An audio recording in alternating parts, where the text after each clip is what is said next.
E S M A I L I S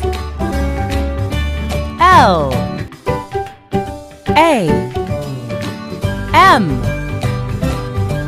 I C T V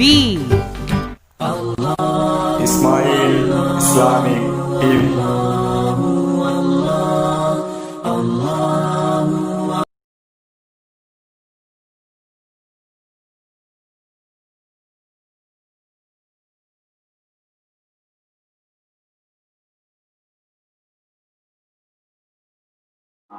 যাই হোক, প্রথমে যেটা বলেছি, পিতা মাতা দান করত, এখন ছেলেরা আর ওইভাবে দান করে না। ছেলেদের ছেলে হয়েছে, মেয়ে হয়েছে, বেশি হয়েছে, পরিবারের সদস্য বেশি হয়ে গেছে, এই জন্য তারা দান করতে চায় না। তো এই অবস্থা যদি কেউ করে তাহলে তার অবস্থা কি হতে পারে? আপনারা জানেন সূরা কলামের মধ্যে একটি বিস্তারিত ওখানে একটি ঘটনা নিয়ে আসা হয়েছে। আমি সারসংক্ষেপ আপনাদেরকে বোঝানোর জন্য সেই কথাটা নিয়ে আসব। আলোচনা এখানে রেখে যাবেন না, আলোচনা বাড়িতে নিয়ে যাওয়ার চেষ্টা করবেন, আমল করার চেষ্টা করবেন ইনশাআল্লাহ। গত বছর আপনাদের সাথে আলোচনা হয়েছিল, আপনাদের মনে আছে কিনা জানি না, প্রাথমিক পর্যায়ে আলোচনা ছিল যে কেউ যদি ফরজ সালাত না পড়ে তাহলে তার কোনো আমল কবুল হবে না। তারপরে আলোচনা ছিল মৃত্যু সম্পর্কে, তারপরে আলোচনা ছিল কবরে আপনি ভালো এবং খারাপ আমলগুলি দেখতে পাবেন। তারপরে আলোচনা করেছিলাম কবরের প্রশ্ন আমলের উপর নির্ভর করে, আরবিক পণ্ডিত হওয়ার উপর নির্ভর নয়। তারপরে দোয়া ইত্যাদি সংশ্লিষ্ট কিছু প্রশ্ন উত্তরের মাধ্যমে আমাদের আলোচনা শেষ হয়েছিল। আজকে আপনাদের মাঝে 2 থেকে 3টি বিষয়ের উপর সংক্ষিপ্ত ভাবে কথা বলেই আজকের আলোচনা শেষ করব। আবারও দোয়া করছি, আল্লাহ তুমি এলাকাকে কবুল করুন, সকলে বলি আমিন। আজকে চলছে সংগঠন বা একটা পাঠাগারের আওতায় এই মাহফিল। এই এলাকার ডানে বামে যে অবস্থা, একটা সুন্দরভাবে ইসলামিক প্রতিষ্ঠান চলবে, কোনো অসুবিধা হবে না যদি মানুষের মনটা একটু ঠিক হয়। তো দোয়া করি আল্লাহ রাব্বুল আলামিন এই জায়গায় আজকে পাঠাগারের মাহফিল চলছে, ওই পাঠাগারের পক্ষ থেকেই হোক একটি প্রতিষ্ঠান হয়ে এলাকার ছেলে মেয়ে যেন সুন্দর সুশিক্ষা নিতে পারে, করার দায়িত্ব আপনার, চালাবেন আল্লাহ। তো আল্লাহ যেন আপনাদের মন মস্তিষ্ক ভালো রেখে এখানে একটা ইসলামিক প্রতিষ্ঠান যেন তৈরি করার সুযোগ আপনাদেরকে করে দেন, সকলে পড়ি আল্লাহুম্মা আমিন। বিশেষভাবে দোয়া করে আল্লাহ যেন কবুল করেন, সকলে পড়ি আমিন। আল্লাহ রাব্বুল আলামিন তিনি কোরআনের মধ্যে অতীতের ঘটনাগুলো মানুষের উপদেশের জন্য জানিয়েছেন। আজকে মানুষ নামে বলছে যে আমি মুসলিম, অথচ কখন যে দান করেছে তার হিসাব নেই। সেই মনে করছে দান করেছি, মাহফিলে আবার মাহফিল আসলে দান করব। 7 দিনে কত চা খেয়ে টাকা নষ্ট, টাকা খেয়ে ফেললো, অথচ জুমার দিন যায়, জুমার মসজিদে 2 টাকাও নিয়ে যায় না। তার ডানে বামে কত ফকির মিসকিন চলছে, অথচ 1 টাকা দান দিতেও চায় না। যদিও আপনারা অনেকটা আগিয়ে আছেন, তবে আজকের হাদিস থেকে দেখেন দান কোনো সময় ভিত্তিক নয়, দান সব সময় করা লাগে। পৃথিবীতে একটা গোষ্ঠী ছিলেন, বাপ খুব ভালো, তার 3টা ছেলে, বাপ তার 3 ছেলে। প্রথম ছেলে ইসলামের পক্ষে না, দ্বিতীয় ছেলে মোটামুটি ইসলাম মানার পক্ষে, তৃতীয় ছেলে ছোট ছেলে, সেও ইসলাম মানার দিকে নয়। বাপের একটা বৈশিষ্ট্য ছিল যে যখন তিনার একটা জমি ছিল, একটা বাগান ছিল। এই বাগানটা ছিল কোথায়? কেউ বলছেন আবিসিনিয়া, ইয়ামানে, যেখানেই হোক। কোরআন বলছে যে একটি বাগানের কথা, তাফসিরে বিভিন্ন কথা পাওয়া যায়।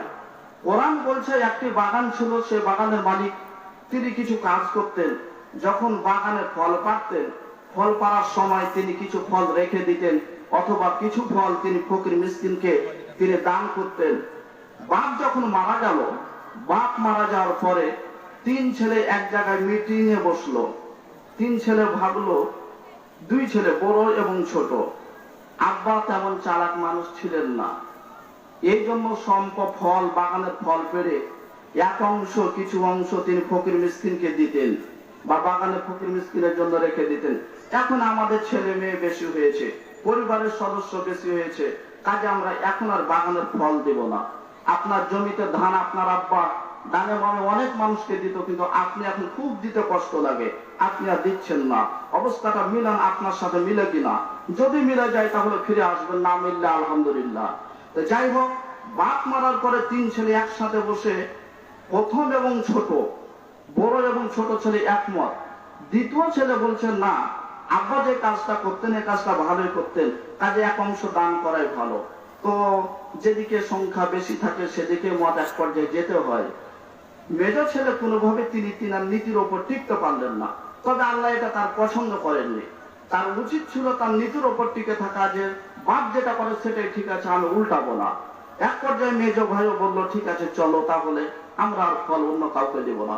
কোরআনে আল্লাহ রাব্বুল আলামিন বলছেন, ইন্না বালাউনাহুম কামা বালাউনা আসহাবাল জান্নাহ ইয আকসামু লা ইয়াসরিমুন্নাহা মুসবিহিন। নিশ্চয় আমি তাদেরকে পরীক্ষা করেছিলাম, মক্কাবাসীকে পরীক্ষা করব তেমন ভাবে যেমন পরীক্ষা করেছিলাম বাগানওয়ালাদের। কিভাবে পরীক্ষা করলাম? তারা বলল সকাল সকাল ফল পেরে আনবো, যেন ফকির মিসকিন কেউ যেতে না পারে। সরাসরি আয়াতের অনুবাদ। এক পর্যায়ে তারা রাত্রে ঘুমিয়ে পড়লো। যখন রাত্রে ঘুমিয়ে পড়লো তখন সে বাগানটা আল্লাহর পক্ষ থেকে একটা আযাব এসে সে বাগান নিশ্চিহ্ন হয়ে গেল। 3 ভাই যখন বাগানে গেলেন, বাগানে যে দেখছে আরো সে বাগান নাই, গাছ দেখতে পায় না, ফল দেখতে পায় না। গাছ না থাকলে ফল কিভাবে পাবে? এক পর্যায়ে তারা 3 ভাই বলাবলি করছে, আমরা রাস্তা ভুল করেছি। যখন রাস্তা ভুল করেছি বলছে, তখন যেখানে বাগান ছিল তার ডানে বামে যে জমিগুলো আছে সেই জমিগুলো ঠিক সেইভাবে আছে। তখন তারা বুঝতে পারলো যে বাগান আমরা ভুল করিনি, বাগান এটাই, তবে বাগান আল্লাহর শাস্তি এসে, আল্লাহর গজব এসে এই বাগান শেষ হয়ে গেছে। এখানে কয়েকটা শিক্ষণীয় বিষয়। তার মধ্যে বাগান থেকে দান করত পিতা, কিন্তু ছেলেরা দিতে চাইলো না। মেয়েটা ছিল ভালো ছিল বটে, তবুও সেও তার পক্ষ নিল, যার ফলে তাকেও আল্লাহ রাব্বুল আলামিন এই কাজটা করেননি যে ঠিক আছে 2 ভাগ বাগান শেষ হয়ে যাক আর 1 ভাগ বাগান টিকে থাকবে যে ছেলের জন্য, কিন্তু এমনটাও হয়নি। তো যাই হোক, যেটা বোঝাতে চাচ্ছি, পিতা দান করত, আপনারা সে দানের হাতটা খেয়াল রাখবেন, দানটা করতে থাকবেন। দান যদি করতে থাকেন তাহলে আপনি এরকম শাস্তি থেকে আল্লাহ রাব্বুল আলামিন রেহাই দিবেন, মুক্তি পাবেন। আল্লাহ আমাদেরকে দান করার তৌফিক দান করুক, সকলে পড়ি আল্লাহুম্মা আমিন। দান করলে আপনি কি উপকার আপনার হতে পারে? কোন একজন ব্যক্তি, আপনাদের যেমন মাঠ ময়দান আছে, এরকম ময়দানে একজন ব্যক্তি তিনি দাঁড়িয়ে আছেন। হঠাৎ মেঘের মধ্যে একজন ব্যক্তির আওয়াজ শুনতে পেলেন যে অমুক ব্যক্তির জমিতে পানি দাও। মেঘের মধ্যে আওয়াজ হচ্ছে যে অমুক ব্যক্তির জমিতে পানি দাও। লোকটা ডানে বামে তাকিয়ে দেখছে, ডানে বামে পিছনে কোনো লোক নাই। আকাশে এই আওয়াজটা হচ্ছে যে অমুক ব্যক্তির জমিতে পানি দাও। তো মেঘগুলো খণ্ড বিখণ্ড ভাবে একসাথে জমা হয়ে যেদিকে নাম শুনছে একদিকে মেঘ চলে গেল। একদিকে মেঘ যে এক জায়গায় পানি বর্ষণ হলো, পানি বর্ষণ হয়ে সেই একাধিক নালা থেকে একটি নালা দিয়ে সেই পানি ওই লোকের দিকে যাচ্ছে যে লোকের নাম তিনি আকাশে শুনেছিলেন। একজন ব্যক্তিকে দেখতে পাচ্ছেন, তিনি ওই নালা থেকে পানি তুলে তার জমিতে দিচ্ছেন। এই ব্যক্তি তিনি বুঝতে পারলেন ইনি হতে পারেন তিনি ব্যক্তি। ওই ব্যক্তি তার কাছে যে বললেন, ভাই আপনার নাম কি অমুক? না তো জি আমার নাম অমুক। তো উনি আবার জিজ্ঞাসা করছেন, আপনি হঠাৎ আমার নাম কেন জিজ্ঞাসা করলেন? উনি বললেন, আপনার নাম আমি শুনতে পেলাম আকাশের মধ্যে যে ওই ব্যক্তির জমিতে পানি দাও, তো এটা কেন? তুমি বললেন যে আচ্ছা ঠিক আছে, তুমি যেহেতু জিজ্ঞাসা করেছো তারপরে এখন শুনো, কেন আমার নাম শুনেছো বা কারণ এটা হতে পারে। আমার যখন ফসল হয়, ফসল জমি থেকে যখন আসে, তখন এই ফসলকে আমি 3 ভাগে বিভক্ত করি। হাদিসটি পাবেন বাবু সাদাকা আলাল মাসাকিন এই পর্বের মধ্যে। তো আমি 3 ভাগে বিভক্ত করি। 1 ভাগ সম্পদ, 1 ভাগ ফসল আমি পরিবার সহ নিজে ভক্ষণ করি, আর 1 ভাগ সম্পদ আমি ওই চাষাবাদ করার জন্য রেখে দিই, আর 1 ভাগ সম্পদ আমি ফকির মিসকিনকে দান করি। হাদিসের মধ্যে কোনো ফকির মিসকিন উল্লেখ নাই, হাদিসে শুধু এতটুকু আছে আমি 1 ভাগ দান করে দিই। এই হাদিসটি স্পষ্ট প্রমাণ করে আপনার ঠাকুরগাঁয়ে যতগুলি এলাকায় আছেন দান চাইতে হবে এ কথা নয়।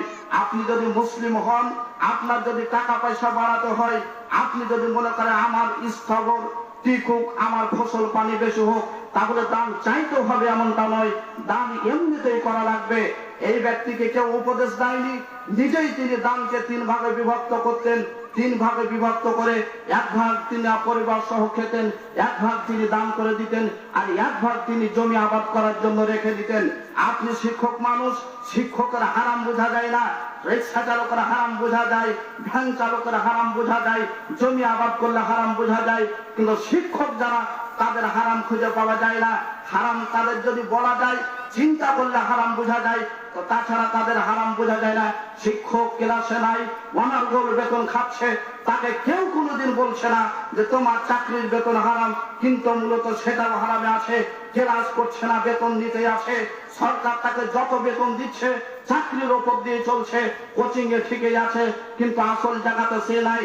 সম্মানিত উপস্থিতি, যে কথা বলছিলাম, আপনি যদি মুসলিম হন, আপনার যদি আল্লাহকে বিশ্বাস থাকে, নবীকে যদি বিশ্বাস থাকে, দান আপনার কাছে চাইতে হবে এমনটা নয়, দান আপনাকে এমনিতেই দেওয়া লাগবে।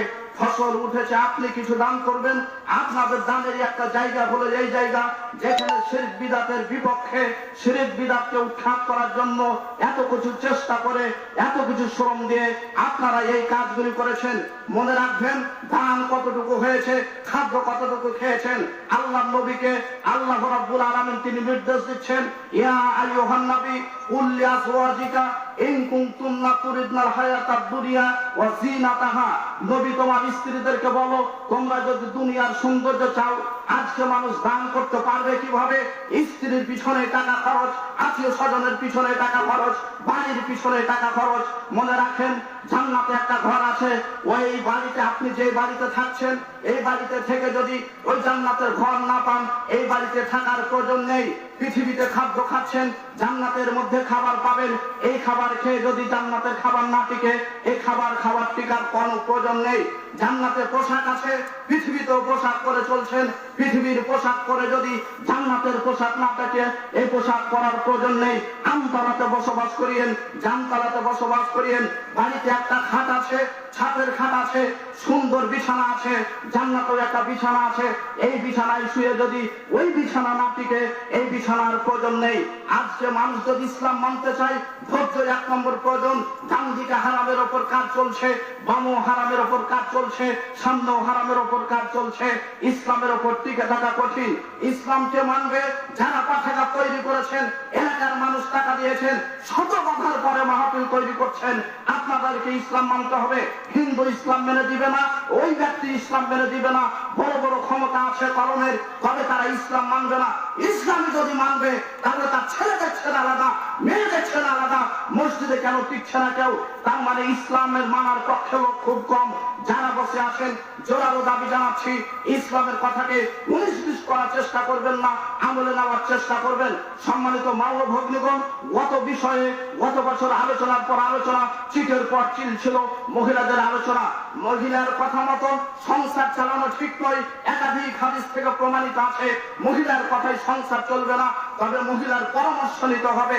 মহিলা পরামর্শদাতা, মহিলার পরামর্শে কাজ হতে পারে। সহিহ বুখারী খুলুন, প্রথম হাদিস, প্রথম দিকে হাদিস এসেছে, বিশ্বনবীর উপর ওহী নাজিল হলো। ওহী নাজিল হওয়ার পরে তিনি যখন কাঁদছিলেন, যখন ভয় পেয়েছিলেন, তিনি বাড়িতে আসলেন। বাড়িতে আসার পরে আয়েশা খাদিজাকে বলছেন, জাম্বিলুনি জাম্বিলুনি, চাদর দিয়ে ঢেকে দাও, চাদর দিয়ে ঢেকে দাও।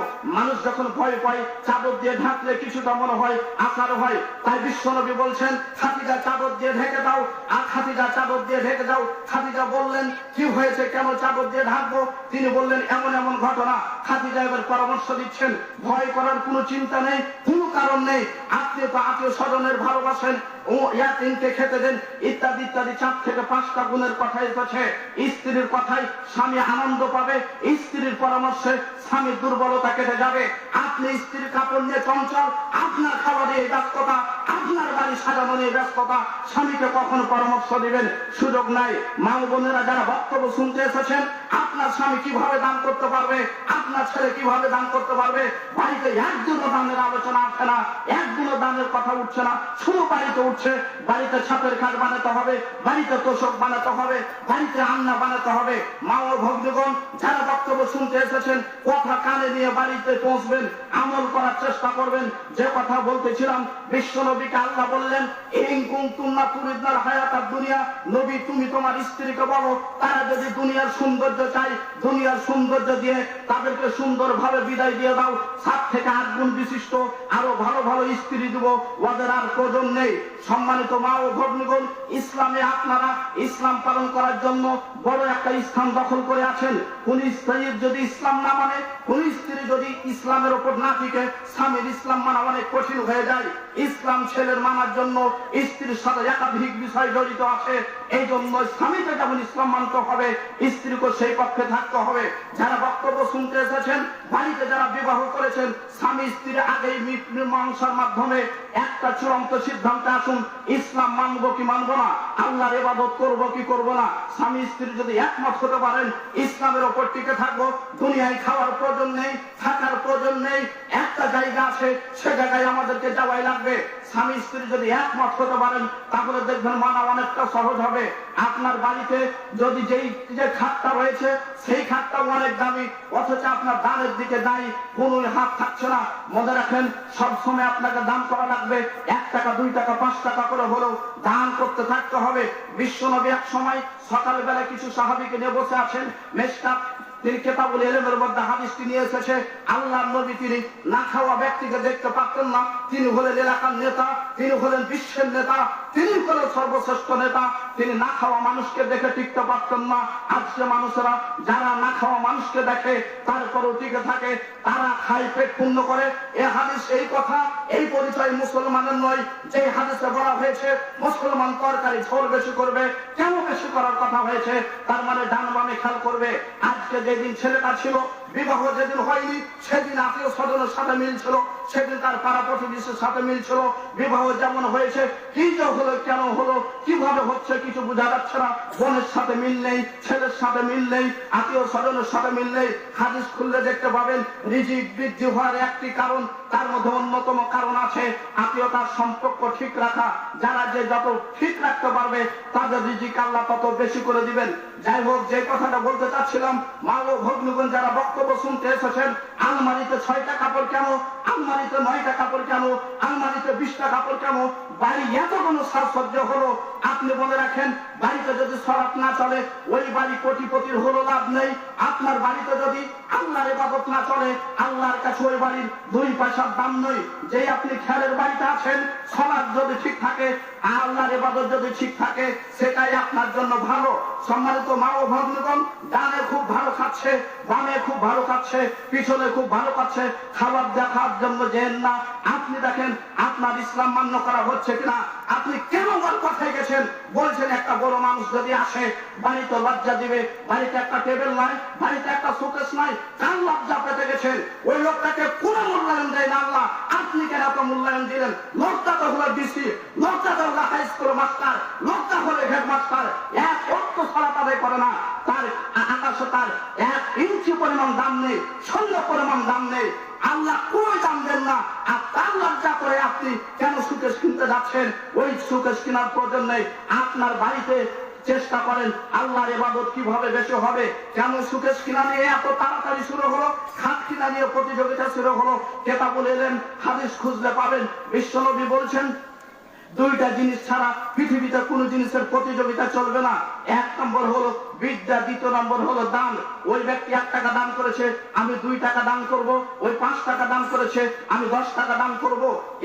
ওই বিদ্যায় এতটুকু অর্জন করেছে, আমি এতটুকু পড়বো। সে সরাস শুধু ফরজ পড়ে, আমি সুন্নাত পড়বো। সে শুধু ফরজ সুন্নাত পড়ে, আমি দুহাও পড়বো। এই কাজে আপনার প্রতিযোগিতা হতে হবে। আপনি কার দিকে তাকিয়ে বাড়ি তৈরি করছেন? এত এত বাড়ি করার প্রয়োজন নেই। আজকে বাড়িতে যে চূড়ান্ত সিদ্ধান্ত গ্রহণ করবেন 3 থেকে 4টি কাপড় বাদে সুকেশে অতিরিক্ত কাপড় রাখিয়েন না, তার একটা চূড়ান্ত হিসাব হবে, যে হিসাব আপনি দিতে পারবেন না। সম্মানিত মা ও ভগ্নীগণ, আপনি কাপড় এলাকায় দান করবেন, শত শত কাপড় আপনার বাড়িতে জমা, অথচ ডানের বাড়িটাই কাপড় পরতে পায় না, বামের বাড়িটাই কাপড় পরতে পায় না।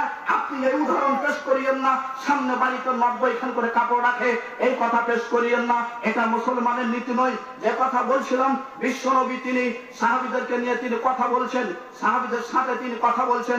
সকালবেলা একদল লোক আসলো, তাদের তলোয়ার ঘাড়ে ঝুলানো আছে, একদল লোক এসে তলোয়ার ঘাড়ে ঝুলানো আছে, শরীরে তেমন কাপড় নাই, অথবা অর্ধেক কাপড় দিয়ে ঢাকা, অথবা শরীরটা তেমন উলাঙ্গ হয়ে আছে, কিন্তু তার মুখে চেহারায় বোঝা যাচ্ছে তাদের পেটে খাবার নাই। আল্লাহ নবীজি দেখতে পেলেন এই লোকটার পেটে খাবার নাই। আল্লাহ নবীজি সাথে সাথে ঘরে প্রবেশ করলেন, ঘরে কোনো খাবার পেলেন না। খুঁজে তিনি বের হয়ে আসলেন, খাবার তো বাড়িতে নাই, কি তাদেরকে খেতে দিবে? আবার তিনি টিকতেও পাচ্ছেন না। তিনি হলেন নেতা, সামনে ওই লোকগুলি না খেয়া অবস্থায় এসেছে, কি কাজ করতে পারেন? এইবার তখন নবীজি বেলালকে বললেন, বেলাল তুমি আজান দাও, একামত দাও। বেলাল আজান দিল, একামত দিল। সলাতের পরে আল্লাহ নবীজি তিনি বক্তব্য দিচ্ছেন। 2টা আয়াত তিনি পড়েছিলেন। একটা আয়াত বললেন যে এক জায়গা থেকে, এক অংশ থেকে তোমাদেরকে সৃষ্টি করা হয়েছে। দ্বিতীয় তিনি আয়াত পড়লেন, ইয়া ইত্তাকুল্লাহ ওয়াল তানজুর নাফসুম মা কদ্দামাত লিগাদ, তোমাদের প্রত্যেকটা মানুষের মুত্তাকি যারা, তাদের উচিত হলো আগামী কালের জন্য কি পাঠিয়েছে সেটা লক্ষ্য করা। আগামী কাল বলতে কিয়ামতের জন্য কি পাঠিয়েছেন সেটা লক্ষ্য করা। এটা মানে শুধু এক সময়কে বোঝানো হয়নি, আপনার সম্পূর্ণ জীবনটা বোঝানো হয়েছে। আজকে যারা বক্তব্য শুনতে এসেছেন, সকাল থেকে পর্যন্ত কয় টাকা খেয়েছেন? অন্তত 20 টাকা চলে গেছে, 10 টাকা চলে গেছে। আল্লাহ বলছেন 10 টাকা খেয়েছো, কয় টাকা মসজিদে দিয়েছো, কয় টাকা মাদ্রাসায় দিয়েছো, কয় টাকা ভালো কাজে দিয়েছো, কয় টাকা অন্যের বাড়িতে মিসকিনকে দিয়েছো? এই কথা কি তোমরা চিন্তা ভাবনা করেছো? মা ও ভগ্নীগণ যারা বক্তব্য শুনছেন, দেখেন আপনার বাড়িতে কত শুরু হলো কাপড়, কত আপনার আম্মা তৈরি হলো, বাড়ি পরিষ্কার হচ্ছে, একের পর এক হয়ে যাচ্ছে, অথচ দানের দিকে চলছে না। দানের আলোচনা অনেক সময় চেয়ে চেয়ে নিতে হয়, দান চেয়ে নিতে হবে, সময় ভিত্তিক, সিজন ভিত্তিক এমনটা নয়। মুসলিমের উচিত হলো যে কোনো সময় দান করা। দান যদি না করে তাহলে তার সম্পদ কমে যাবে, আল্লাহর রহমত কমে যাবে, আল্লাহর বরকত কমে যাবে। সম্মানিত মা ও ভগ্নীগণ, এত কেন ব্যস্ততায় জড়ালেন? আপনারা কেন এত ব্যস্ত হয়ে পড়লেন? আপনারা কেন বেশি খাওয়ার চিন্তা করলেন, যার ফলে সকাল থেকে সন্ধ্যা পর্যন্ত কাজ করছেন, এখনো হাদিস বুঝতে পারেননি, আল্লাহর নীতি বুঝতে পারেননি। আল্লাহ যতটুকু দিয়েছেন তার চাইতে বেশি খেতে পারবেন না, তার চাইতে বেশি পাবেন না। এমনিতে আপনি সকাল থেকে সন্ধ্যা পর্যন্ত চলছেন। মা ও ভগ্নীগণ, একটা সিস্টেমে আসেন, স্বামী স্ত্রী একটা পরামর্শ করে একটা সিস্টেমে আসেন। দিনে অত কাজ চলবে না, নির্দিষ্ট নিয়মে কাজ চলবে। এখন দেখা যাচ্ছে স্বামীও কাজ করছে, স্ত্রীও কাজ করছে। স্বামীর সাথে স্ত্রী কিছু সহযোগিতা করতে পারে বটে, তবে ফুল তাকে রিজিক অন্বেষণ করতে হবে এমনটা নয়। আপনার স্বামী বের হয়েছে, সকালবেলা বের হয়ে গেছে, আপনি আপনার স্বামীর জন্য দোয়া করবেন।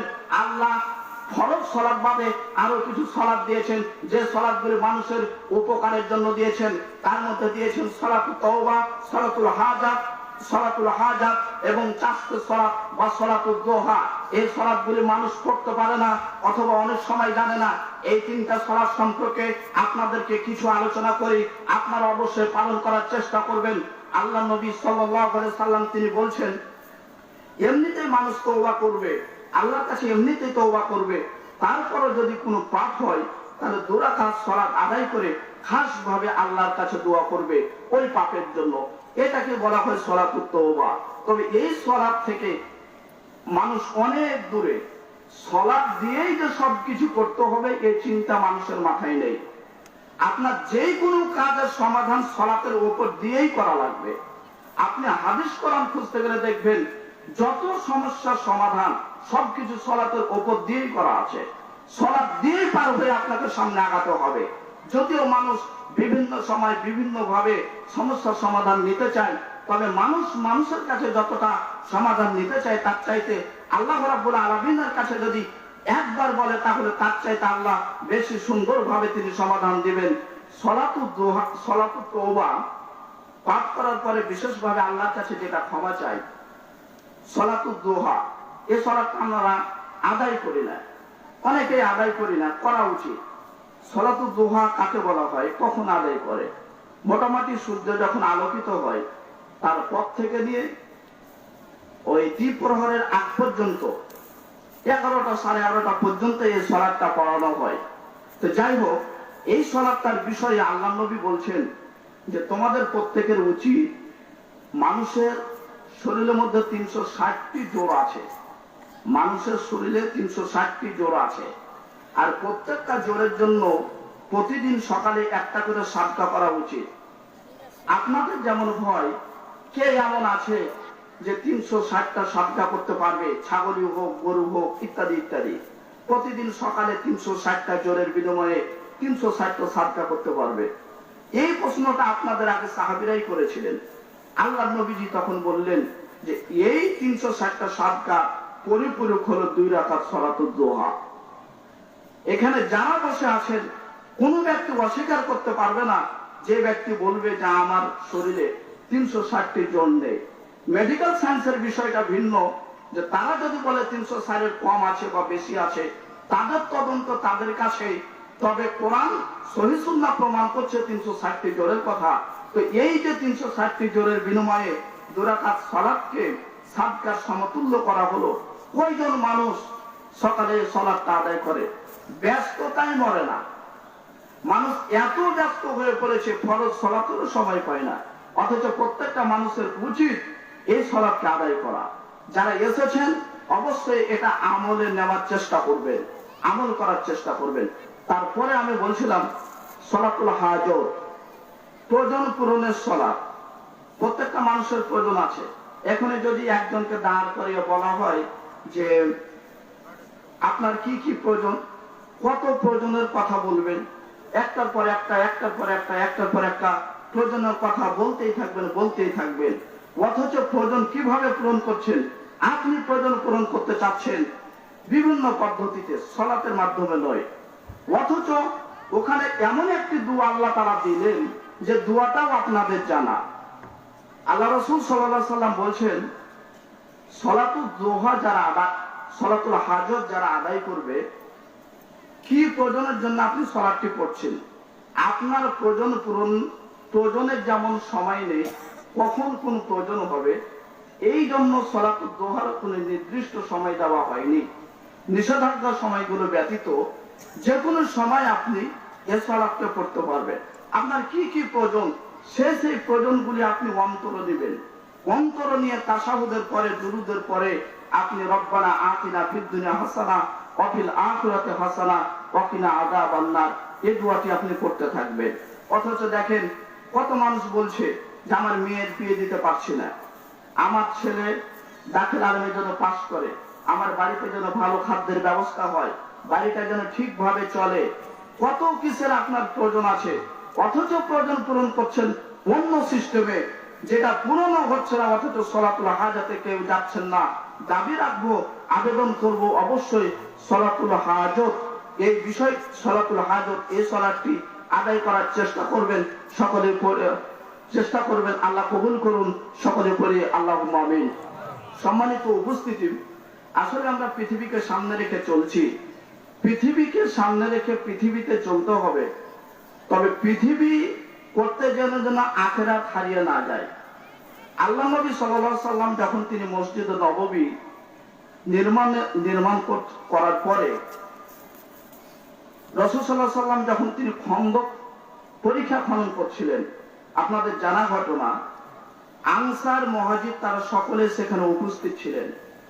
আনসার মুহাজির তারা উপস্থিত ছিলেন বটে, তবে আল্লাহ রাসূল সাল্লাল্লাহু আলাইহি সাল্লাম নিজেও তিনি উপস্থিত থেকে তাদেরকে তিনি উৎসাহ দিতেন। তিনি বলতেন, আল্লাহুম্মা লা আইশা ইল্লা আইশুল আখিরা ফাগফিরিল আনসারা ওয়াল মুহাজিরা, যে আমাদের জীবন পরকালীন জীবন ব্যতীত এই জীবন আমাদের জীবন নয়, কাজে আল্লাহ তুমি মুহাজির এবং আনসার যারা আছে তাদেরকে তুমি ক্ষমা করে দাও। সম্মানিত উপস্থিতি, কাজে আপনি এই পৃথিবীতে যে যাই করেন না কেন, আপনাকে অবশ্যই একটা চিন্তা ভাবনা থাকা লাগবে যে আপনার টাকা পয়সা একটা অংশ ইসলামের পথে খরচ হচ্ছে কিনা। সম্মানিত উপস্থিতি, আপনাদের যে পাঠাগার, সেই পাঠাগার যদিও দেখা যায় যে প্রথমে শুরু করেছিলেন কিছু কয়েকজন ব্যক্তি, এখন একের পর এক আপনারা সেখানে সহযোগিতা করতে আছেন, করবেন। সম্মানিত মা ও ভগ্নীগণ যারা আছেন, আপনাকে আজকে মাহফিলের পরে আর দান করা যাবে না, করবেন না এমনটা না। আপনি বাড়ি থেকে মাঝে মধ্যে মসজিদ মাদ্রাসাতে দান পাঠাতে থাকবেন। বলতে পারেন যে মসজিদ মাদ্রাসার কথা কেন বলছেন, যদিও মুখে স্পষ্ট করে বলা যায় না, যত জায়গায় আপনি পৃথিবীতে টাকা দিচ্ছেন সব জায়গায় টাকা দেওয়াতে নেকি হয় না, বরঞ্চ কিছু জায়গা আছে যে জায়গাগুলিতে টাকা দেওয়াতে আপনার গুনাহ হচ্ছে, কিন্তু আপনি বুঝতে পারছেন না। সম্মানিত উপস্থিতি, এই জন্য যারা এই কাজটা শুরু করেছেন আর ওই কাজের শুরুর মাধ্যমে দেখেন আপনারা আজকে বসে কোরআন সুন্নাহর আলোচনা শুনছেন, আরো ভবিষ্যতে আলোচক আসবে যারা কোরআন এবং সহিহ সুন্নাহর ভিত্তিতে তারা আলোচনা পেশ করবেন। যাই হোক, আপনারা মনে করিয়েন না যে যারা ছোট মানুষ তারাই এই আলোচনা যারা এই কাজ শুরু করেছে, আপনারা সব সময় ভুল না ধরার চেষ্টা করে আপনারা তাদেরকে কাজে আগিয়ে নেবেন। একটি ঘটনা শুনুন। মুসনাদে আহমদ বিশিষ্ট সাহাবী সালমান ফারসি রাদিয়াল্লাহু আনহু, তিনি প্রথমে ইসলামের পক্ষে ছিলেন না, তবে যেভাবে হোক তিনার আব্বা জমি দেখানোর জন্য এক জায়গায় পাঠালেন। যেমন আপনার আশেপাশে জমি আছে, সালমান ফারসির আব্বার বড় ক্ষেত ছিল, শস্য খামার ছিল, তাই সালমান ফারসির আব্বা বললেন, যাও তুমি ওই জায়গা থেকে জমি দেখে আসো। যারা যুবক ভাই আছেন আপনাদেরকে লক্ষ্য করে বলছি, আপনার টাকা কোন দিকে যায় মনে রাখেন, আপনার এক ফোঁটা রক্ত ইসলামের পক্ষে থেকে বিপক্ষে গেলে আপনি ক্ষতিগ্রস্ত হবেন।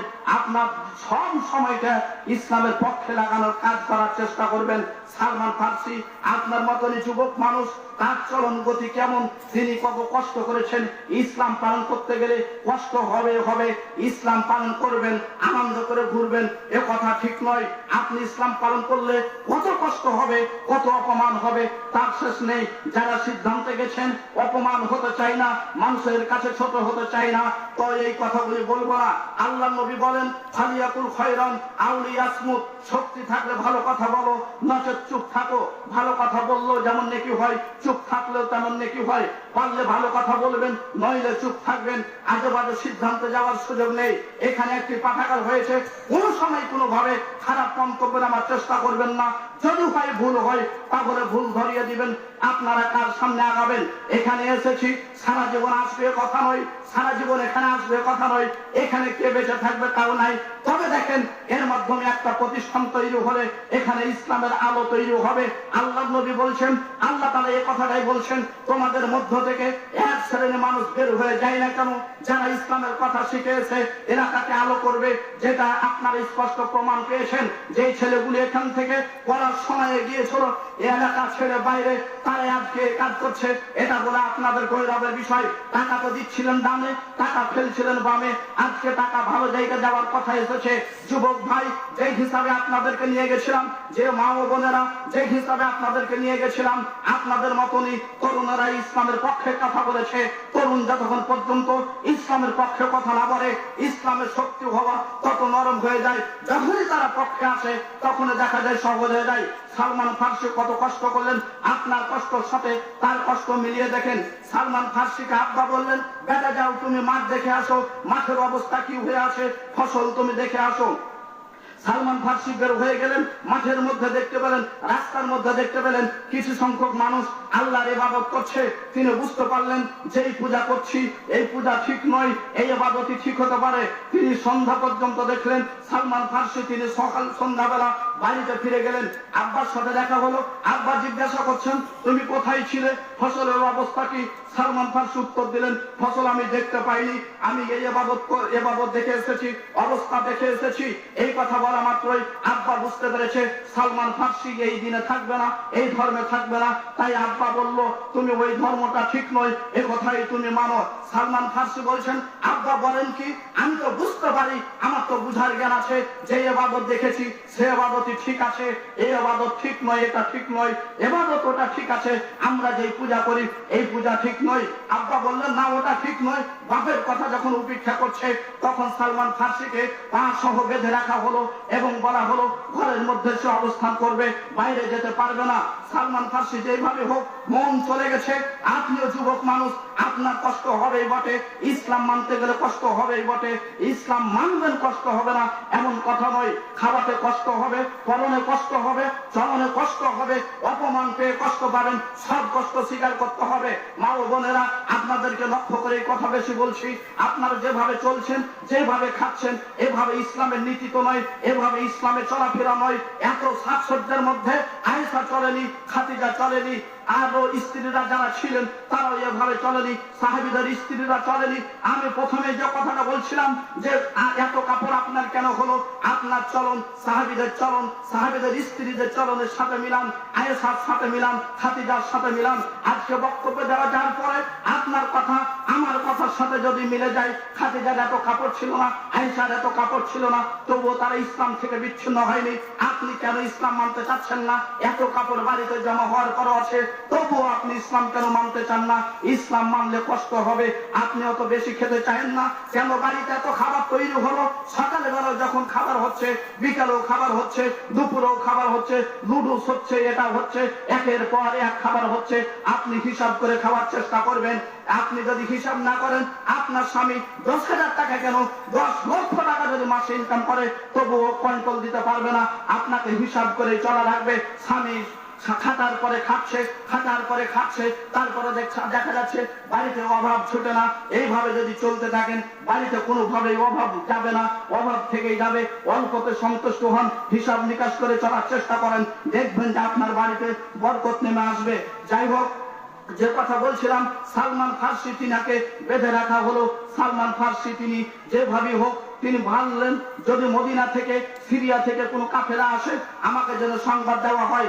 সেইভাবেই দেখা গেল, সিরিয়া থেকে যখন একটি কাফেলা গেল, সালমান ফার্সি সুযোগ মতো তিনি তার বাঁধন খুলে তিনি বের হয়ে পড়লেন। সালমান ফার্সি আল্লাহ নবীজির কাছে আসলেন, ইসলাম গ্রহণ করলেন, তারপরে তিনি জীবন যাপন শুরু করলেন। সম্মানিত উপস্থিতি, যাই হোক, প্রাথমিক পর্যায়ে আলোচনা যে কথা বলছিলাম, দান সম্পর্কে আপনাদেরকে কথা বলছিলাম।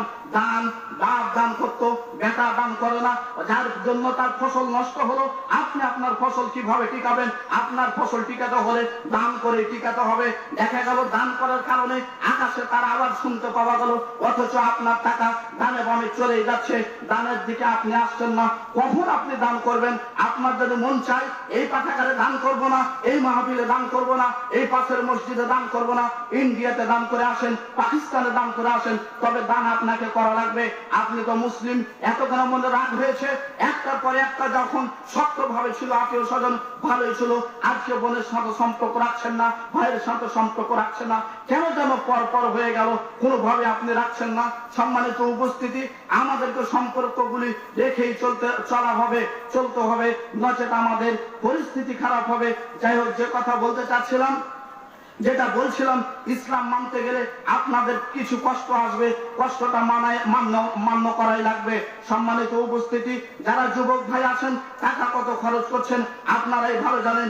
তবে আবেদন রাখবো, আপনারা যেহেতু এখানে পাঠাগার আপনারা চালু করেছেন, সময় মতো সেখানে যান, সময় একটা দেন, সেখানে পড়াশোনা করেন। বিভিন্ন ইসলামিক বই থাকবে, সেই বইগুলি পড়ে পড়ে আপনারা সামনে আগানোর চেষ্টা করেন। মনে রাখেন, আরো যারা হাফেজা বোন রয়েছেন এবং শিক্ষিত মহিলা রয়েছেন, সকলকে আহ্বান রাখছি, আপনারা ইসলামের পথে চলুন। আপনারা মনে করছেন আমরা এভাবে চলবো, ইসলামকে পালন করছে, ইসলামকে মান্য করছে, দেখতে গেলে গা উজাড় হয়ে যাবে। বাপের সাথে চলবে না, ভাইয়ের সাথে চলবে না। যে ভাই আপনার আপন বড় ভাই হারামের সাথে জড়িত, একটার পর একটা যদি খুঁজতে যান, দেখবেন সেইভাবে কেউ আমল করতে যাচ্ছে না। আপনি তো হাফেজা মহিলা, কেন আপনি ইসলামের মতন চলতে চাচ্ছেন না? আপনার তো মোটামুটি সবকিছু হিসাবে থাকার দরকার ছিল। যারা জ্ঞানী মানুষ আছেন, যারা ধনী ব্যক্তি আছেন, অত বাড়িতে খাবার পাক করার চেষ্টা করিয়েন না, খাবার বাড়িতে বেশি করিয়েন না। এ কথাটাই আল্লাহ নবীর ওপর একাধিক আয়াত নাযিল করে বলেছেন, তারা দুনিয়া নিয়ে মেতে যাবে। এটাই হলো সেই কাজ। আজকে মানুষ খাওয়া নিয়ে মেতেছে, পড়া নিয়ে মেতেছে, ইসলামের দিকে যাচ্ছে না, যার ফলে দেখা যাচ্ছে ইসলামের কাজগুলো কোথায় চলে গেছে, সেগুলি অন্য জায়গায় পড়ে আছে, সেগুলো সামনে আগানোর সুযোগ নেই। সম্মানিত উপস্থিতি, যাই হোক, মানুষ বাধার পরে বাধা থাকবে, শত বাধা ডিঙ্গিয়ে আমাদেরকে সামনে এগিয়ে যেতে হবে। আল্লাহ যেন আপনাদের এই মাহফিলকে কবুল করেন, সকলে পড়ি আল্লাহুম্মা আমিন। সম্মানিত উপস্থিতি, যে যেখানে থাকুক না কেন, থাকেন না কেন, আপনারা এখানে এসেছেন, চিন্তা ভাবনা করে এসেছেন, আমরা যাচ্ছি কোরআন হাদিসের আলোচনা শুনবো। এই মাহফিল যেন স্থির হয়, এই মাহফিল যেন টিকে, এই জন্য সর্বাত্মক চেষ্টা করবেন। কে কোথায় কি বললো, কি হলো সেটা ভিন্ন কথা। আপনি অনেক কিছু শিখেছেন, তারপরও কোরআন কতটুকু জানেন? কোরআনটা আজ পর্যন্ত পড়তে পারছেন না। আপনি যেভাবে হোক কোরআনটা শিখুন। সম্মানিত মা ও ভগ্নীগণ, আজকে মানুষেরা বিভিন্ন ভাবে কোরআন পড়াশোনা করছে, কিন্তু বর্তমান সময়ে আমল উঠে যাচ্ছে, একটার পর একটা আমল উঠে যাচ্ছে, মানুষ আমলে যাচ্ছে না। কিন্তু দেখা যাচ্ছে যে সব জানার পরিমাণটাই বেশি হয়েছে। বাড়িতে 3টা ঘর, বাড়িতে 6টা ঘর, একটা ঘরও আপনি সলাতের জন্য একটা আপনি জায়নামাজ রাখতে পারছেন না, একটা আপনি বৈঠক রাখলেন, কত কি করছেন। একটা যদি আপনি ঘর করতেন, একটা রুম যদি খাস করে রেখে দিতেন, আপনার যখন যখন প্রয়োজন তখন তখন আপনি আল্লাহর সলাতে, আল্লাহর জন্য সলাতে দাঁড়াতেন, তাহলে দেখা যেত যে আপনি সেখানে লাভবান হতেন। কিন্তু দেখা গেল সেইটা না করে অন্যদিকে আমাদের চলাফেরা, অন্য গতিতে চলাফেরা। সম্মানিত উপস্থিতি, যাই হোক, আপনি যদি বুঝতে যান তাহলে দেখবেন আল্লাহ রাব্বুল আলামিন আপনাকে আমাকে যে ইবাদত করতে বলেছেন, কঠিন হিসাবে তিনি করতে বলেননি। আমরা যদি সেগুলি পালন করি তাহলে অবশ্যই অবশ্যই দেখব যে সেগুলোর মধ্যে আমাদের জন্য কল্যাণ নিহিত রয়েছে। সম্মানিত উপস্থিতি, আরেকটু সামনে আগাই। আমরা টাকা পয়সা করে সামনে আগানোর চেষ্টা করি। টাকা পয়সা কিভাবে হবে, রিজিক কিভাবে বেশি হবে? যেই কাজগুলিতে রিজিক বেশি হয় সেই পথটাই আমরা বন্ধ করে রেখেছি। যেই কাজ করলে, যেই কাজগুলি করলে আমাদের টাকা পয়সা বেশি হবে, রিজিক বেশি হবে, সে মূল পয়েন্টটাই আমরা বন্ধ করে রেখেছি। যেমন আপনাকে 2-3টা দেখাই। শুকরিয়া আদায় করা 1 নম্বর বিষয়। মানুষের মুখ থেকে বর্তমানে শুকরিয়া উঠেই গেছে। শুকরিয়া বলে কোনো কথা নাই। শুকরিয়ার কত উপায় আল্লাহ তাআলা দিয়েছেন। আলহামদুলিল্লাহ বলে যেমন শুকরিয়া, সিজদা করাও তেমন শুকরিয়া। যখন বেশি আপনি খুশি হবেন তখন সিজদা দিয়ে শুকরিয়া আদায় করবেন। বাড়ি তো আপনার ছিল না, এত সুন্দর বাড়ি হয়েছে, তারপরে মুখে শুকরিয়া নাই। এই বাড়ি কখন আপনি তৈরি শুরু করেছেন, কখন যে শেষ করবেন, পৃথিবী ছেড়ে আরেকটা বাড়িতে যেতে হবে, তার মাথায় ওই কথাই আসে না। এই যে শুকরিয়া নাই, আপনি সারা দিন যদি আপনি খাটেন তবু আপনার ওই জায়গায় বাড়বে না। আল্লাহ তাআলা সরাসরি বলছেন, লাইন শাকারতুম লাযিদান্নাকুম, শুকরিয়া যদি করো তাহলে আমি বেশি করে দিব। আপনি তো শুকরিয়াই আদায় করছেন না। অথচ এক সময় আপনি খেতে পারতেন না, এখন তো মাছ গোস্ত ভারী খাচ্ছেন, তবু আপনার শুকরিয়া নেই। 1 নম্বর বিশ্লেষণ, বেশি যাচ্ছে না। যারা শুকরিয়া আদায় করবে না তাদের রিজিক বৃদ্ধি হবে না। রিজিক বৃদ্ধি হওয়ার একটা কারণ হলো, উপায় হলো যে তাকে শুকরিয়া আদায় করা লাগবে। অথচ শুকরিয়া আদায় থেকে আমরা বহু দূরে। দেখেন রাস্তাঘাটে চললে দেখতে পাবেন মানুষের মুখে মুখে কথা চলছে যে একটা ঘর করেছে, আরেকটা ঘর কখন কিভাবে করব, এটা নাই ওটা নাই, শুকরিয়া বলে মুখে কথা নাই। 2 নম্বর, কেউ যদি আত্মীয়তার সম্পর্ক ছিন্ন করে তাহলে তার রিজিক কমিয়ে দেওয়া হবে। আজকে আত্মীয়তা, একজন এক আত্মীয় আর এক আত্মীয়র সাথে কোনো সম্পর্ক রাখতে চায় না। যে কারণে হোক, তার বোন বিয়ে হয়েছে 10 বছর আগে, আজ পর্যন্ত ভাইয়ের বাড়িতে আসতেই পারে না, আসেই না।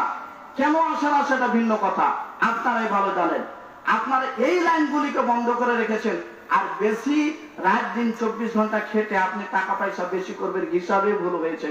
আপনি এইগুলি দূরে রাখছেন কেন? আপনার আত্মীয় স্বজন আপনার বাড়িতে আসা লাগবে। মূল জিনিসটা আগে ঠিক করেন।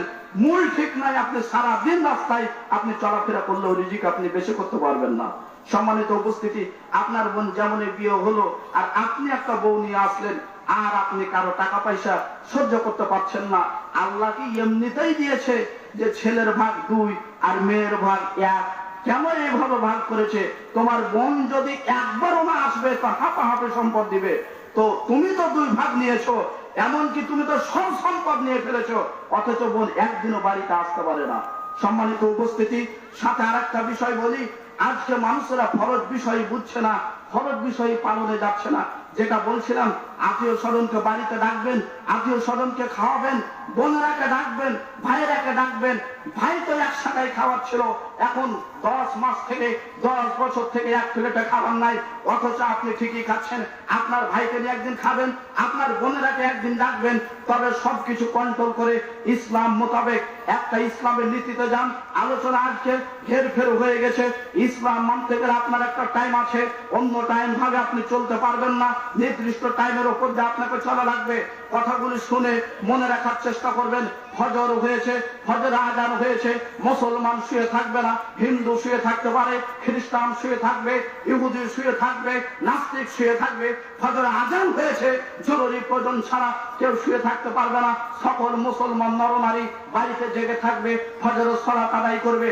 ফজরের সালাত আদায়ের পরে যখন সূর্য উঠেনি এই টাইমটা পর্যন্ত কেউ ঘুমাতে পারবে না, আল্লাহ তাসবিহ তাহলিলে ব্যস্ত থাকবে। হাজারো যদি কাজ থাকে, যদি কাজ জরুরি না হয়, বাড়ি থেকে বের হবে না। বিশ্বনবী বলেন এই সকালে তাসবিহ তাহলিল পড়া তার গোটা দিনের বরকতের জন্য। সকালবেলায় 8টা পর্যন্ত ঘুমান, 9টা পর্যন্ত ঘুমান, আর আপনি সারা দিন কাজ করে টাকা পয়সা বেশি করতে চেয়েছেন, হিসাব ভুল আছে। ওসি যেমন জোহরের সময় ফজরের সময় উঠবে, ডিসি তেমন ফজরের সময় উঠবে, আইনজীবী তেমন ফজরের সময় উঠবে, রিক্সা চালক ফজরের সময় উঠবে, ধনী ব্যক্তি ফজরের সময় উঠবে। মনে রাখেন শহরগুলিতে 9টা ছাড়া মানুষ পাওয়া যায় না। মানুষ পাওয়া গেলে ওই মানুষগুলি রাস্তায় দেখতে পাওয়া যায়, যারা অসুস্থ, যাদের রোগ হয়েছে, যারা অসুস্থ হয়েছেন। সম্মানিত মা ও ভগ্নীগণ, আপনাদেরকে উদাত্ত আহ্বান রাখি, আজকে থেকে আপনারা ফজরের সালাতের পরে ঘুমানোর চেষ্টা করিয়েন না। যদি ঘুমাতে হয় ফজরের পরে আপনি ঘুমাবেন। আপনি যদি ইসলামের মতো চলতে চান 24 ঘন্টাকে আপনি কন্ট্রোলে নেন, বেশি খাটা লাগবে না, অল্প খাটাতে আপনার জীবন চলবে, অল্প কাজে আপনার সংসার চলবে। কেন অত বড় কাজে গেলেন, কেন অত ব্যস্ততায় গেলেন? যখন 5 বিঘা জমিতে আবাদ করছিলেন তখনই আপনার সংসার ভালো চলছিল। 10 বিঘায় আবাদ করতে যে কাজের কোনো কিছু করতে পারছেন না। হিসাব করে কাজ করবেন। হিসাব করার জন্য আল্লাহ সালাত দিয়েছেন, আর সালাতুল ওয়াক্তিহা, সালাতকে যদি সময় মতো আদায় করেন সব কাজ সময় সিরিয়াল হয়ে যাবে। সালাতকে সামনে রাখলে সব কিছু ঠিক হয়ে যায়। যারা বক্তব্য শুনছেন, হাদিস থেকে বলছি, ফজরে আজান হলে কোন মুসলমান শুয়ে থাকবে না, ফজরের পরে উঠবে, সালাত আদায় করবে, সূর্য ওঠার আগ পর্যন্ত আর কেউ ঘুমাবেন না। সূর্য উঠেছে নিজ নিজ কাজে চলে যাবেন। এই পর্যন্ত যদি কোরআন পড়তে পারেন নিজে পড়বেন, কোরআন পড়তে পারেন না স্ত্রী পড়বে আপনি শুনবেন, ছেলে পড়বে আপনি শুনবেন, বাড়িতে এক সদস্য পড়বে আপনারা সকলে শুনবেন। কেউ কোরআন পড়তে জানেন না, সুবহানাল্লাহ পড়বেন, আলহামদুলিল্লাহ পড়বেন, তাসবিহ তাহলিল করবেন। ওই তো দেখা গেল সূর্য উঠেছে, বাড়িতে কাজে ঝাঁপিয়ে পড়বে। স্ত্রী বাড়ির কাজ শুরু করবে, স্বামী বাইরের কাজ শুরু করবে। স্ত্রী বাড়ির কাজ শুরু করার পরে স্বামীর যখন খাবারের সময় হলো তাকে খাবার দিবে। এইবার দেখা গেল তাকে দুপুরের খাবারের জন্য একটা মোটামুটি সময় পাওয়া যায়। এদেশের মহিলারা সালাত বুঝতে চায় না, বাড়ি বুঝতে চায় না, স্বামী বুঝতে চায় না। কথাটা আমি প্রথমেই বলেছি, স্বামী খাটার পরও পরিবার কন্ট্রোল করতে পারছেন না। কেনই পাচ্ছেন না? স্বামী বাইরে কাজ করছে, স্ত্রীর বাড়িতে বসে আছে, ওই সময় ক্যাথা নিয়ে বসেছে, দর্জির কাজ নিয়ে বসেছে। দর্জির টাকায় কত টাকা আসবে, কত হাজার টাকা আসবে তোমার মাসে? তোমার উচিত ছিল সে সময় সালাতুল দুহাতে পড়ে যাওয়া, সে সময় উচিত ছিল সালাতুল দুহা আদায় করা। বিশ্বনবী সালাতকে কত গুরুত্ব দিয়েছিলেন। যেদিন মক্কা বিজয়ের দিন ছিল সেদিন তিনি শত ব্যস্ততার মধ্যেও 8 রাকাত সালাত আদায় করেছিলেন। মক্কা বিজয়ের দিন হাজারো ব্যস্ততার মধ্যে 8 রাকাত সালাত আদায় করতে পারলেন। আপনার কোনো ব্যস্ততা নেই, 2 রাকাত সালাত আদায় করতে পারেন না, যুবক্ষণ 2 রাকাত পড়বেন। আপনি যদি না পড়েন কে ইসলাম মানবে? কেন এত মাহফিল শুরু করেছেন? অবশ্যই মানার মধ্য দিয়ে যেতে হবে। আপনার স্ত্রী বাড়িতে দোয়া করবে, আল্লাহ স্বামী বাইরে কাজে গেছে, আমার স্বামীর কাজে বরকত দিন। এইভাবে আপনাকে সময় সাজাতে হবে। জোহর যখন আসবে, জোহরে আবার সময় হবে, সালাত একসাথে পড়ে হালকা আপনি আরাম বিরাম করে আবার আপনি রিজিকের জন্য বের হয়ে যাবেন। মাগরিব হবে, কাজ বন্ধ হবে। মাগরিবের পরে যদি প্রয়োজন হয় কিছুটা করতে পারেন বটে। ইশারের সালাত হলো, ইশারের সালাতের পরে যত তাড়াতাড়ি আপনি ঘুমিয়ে পড়েন। মুসলমানের সময় ছিল ইশারের পরে ঘুমিয়ে যাওয়া, মুসলমানের উচিত ছিল ফজরের আগে জাগা, অথচ উল্টা হয়েছে।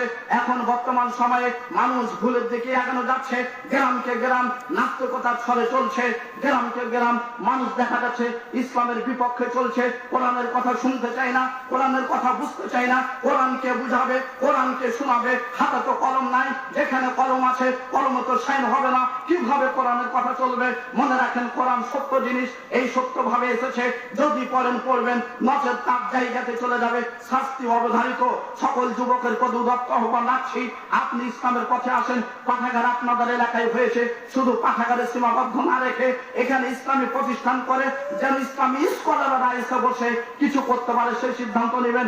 মনে করবেন টাকা তো নাই, কিভাবে করব, পয়সা নাই, কিভাবে করব, টাকা পয়সা দেখার কথা নেই, আপনাকে কিছু দেওয়ারই। দেখেন, একটি হাদিস শোনাই। আল্লাহ নবী জানেন আবু বকরের কাছে তেমন টাকা নেই, উমরের কাছে তেমন টাকা নেই। টাকার মালিক হলেন উসমান। উসমানের একাধিক টাকা আছে, উট আছে একাধিক, ঘোড়া আছে একাধিক। আবু বকরের টাকা নেই, উমরের টাকা নেই, আলীর টাকা নেই, কোন মানুষের টাকা নেই। এইটা নবীজি ভালোভাবে জানেন, তিনি ভালোই জানেন। আর উসমানের কাছে একাধিক টাকা আছে। তবে আল্লাহ নবী উসমানের কাছে কোন সময় এককভাবে টাকা চাননি। আল্লাহ নবী যখন টাকা চেয়েছেন তখন বলেছেন, যুদ্ধের প্রয়োজন আছে, তোমরা কে কি পারবে দাও, ওই জিনিসের প্রয়োজন আছে, কে কি পারবে দাও। তার মানে হলো কিছু আপনার দেওয়া কর্তব্য, বরকত দিবেন আল্লাহ। পরিস্থিতি কি হবে জানেন তিনি আল্লাহ। ইব্রাহিম নবী তিনি রাস্তা দিয়ে বয়ে চলে যাচ্ছেন, এই জন্য উচিত হলো কিছু না কিছু দান করা। 1 টাকার দাম কত বেশি আপনি বুঝেন না, 2 টাকার দাম কত বেশি এটা আপনি বুঝেন না, আপনার রিক্সা চালার টাকার দাম কত বেশি এটা আপনি বুঝেন না। বুঝেছিলেন বিশ্ব নবী। আপনি তো গেলেই পাকা বাড়িটাই যান, ওই পাকা বাড়িটাই যেয়ে টাকা আপনি চান, কিন্তু ভুল সিদ্ধান্ত। ওই তো আপনার মসজিদ করে দিবে না, ওই তো মাদ্রাসা করে দিবে না, ওই তো আপনার পাঠাগার চালাবে না, আপনাকেই চালাতে হবে। এমন একটা হাদিস প্রমাণ করতে পারবেন না যেখানে নবীজি ইহুদির কাছে টাকা চেয়েছেন, খ্রিস্টানের কাছে টাকা চেয়েছেন, তবে তারা দিলে নেওয়া জায়েজ আছে। তবে তিনি টাকা চাইতে যাননি, আল্লাহ নবী খেতে পাননি, তবু ইহুদির বাড়িতে খেতে যাননি, তিনি হেঁটেই চলে গেছেন। মধ্যখানে ইহুদির বাড়ি থেকেছে, খ্রিস্টানের বাড়ি থেকেছে, বাড়িতে উঠেননি। আপনি যে বাড়িটাকে ভাবছেন ওই বাড়ি থেকে কোটি টাকা আসবে, 1 টাকাও দিতে চাই না। তুমি তোমার রিক্সা চালার টাকা 1 টাকা দিও, বরকত দিবেন আল্লাহ। আল্লাহ নবী তিনি জানেন উসমানের বাড়িতে টাকা আছে, উসমানের কাছে চাইতে পারতেন, নবীজি উসমানের কাছে চাইলেন না। নবীজি বললেন, কে কি পারো তাই দাও। তার মানে হলো উসমান বেশি দিবেন, রিক্সা চালক কিছু কম দিবে, উমর কিছু কম দিবে, তার চাইতে কেউ কিছু কম দিবে। যেমন মালিক হলেন আপনারা, বরকত দিবেন আল্লাহ। এই জন্য নবীজি সবার কাছে চেয়েছিলেন। আপনার টাকার দাম আমরা বুঝতে না পারলেও আল্লাহর কাছে ঠিকই সেটার দাম আছে, তাই নবীজি এভাবে চেয়েছিলেন। সম্মানিত উপস্থিতি, যাওয়ার কর্তব্য আপনাকে দিতে হবে। ফাইনাল কি হবে আল্লাহ জানেন। আল্লাহ নবী ইব্রাহিম তিনি জানতেন না আমার মাধ্যমে এত কিছু হবে। নবী ইব্রাহিমের নির্দেশ ছিল তুমি এখান থেকে হিজরত করে চলে যাও। নবী ইব্রাহিম এখন পর্যন্ত জানেন না আমি হাজেরাকে পাবো, হাজেরার মাধ্যমে ইসমাইল হবে, সেখানে জমজম কূপ অনুষ্ঠিত হবে, জমজম কূপ তৈরি হবে, আবার ঘর সেখানে তৈরি হবে। এতটুকু জানা তখন ইব্রাহিমের তখন পর্যন্ত ছিল না। তিনি চলেই যাচ্ছেন। ভবিষ্যৎ আপনার জানার প্রয়োজন নেই। যখন যেটা সামনে আসবে ভালো কাজে সামনে এগিয়ে যাবেন, আল্লাহ সেখানে আপনাকে বরকত অবশ্যই দিবেন।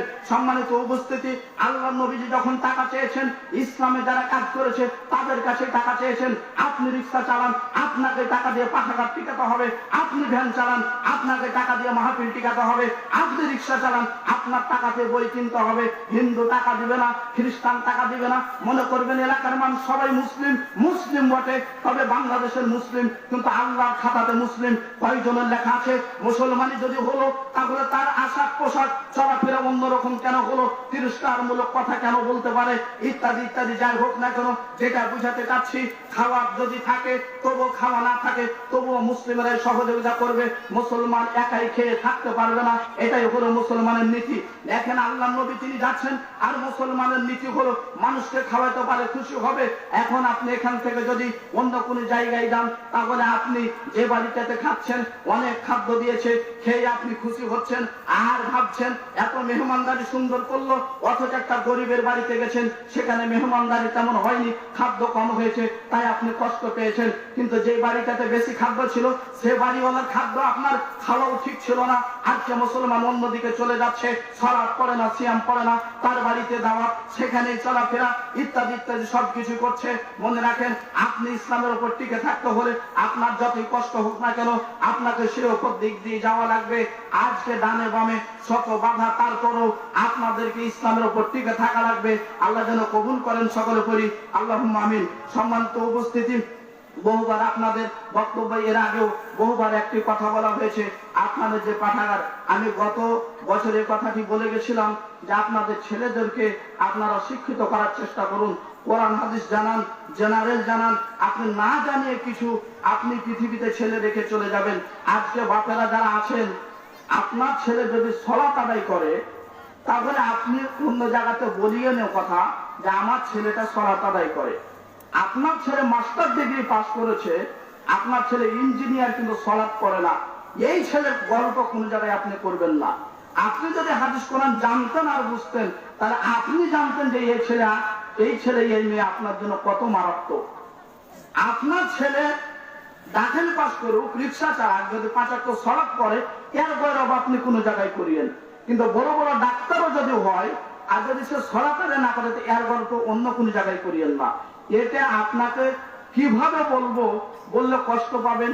এর দাম যে কতটুকু আল্লাহর কাছে, আপনি কোরআন হাদিস খুলে দেখুন, দেখবেন যে তাকে সুন্নতে রাখা আছে। আপনি খেতে কম পান, তবে আপনি আল্লাহকে বিশ্বাস করে আল্লাহর পথে চলেন, আপনার রাত দিন সমান। আপনি যেখানে যাবেন আপনার নিরাপত্তার ব্যবস্থা আছে।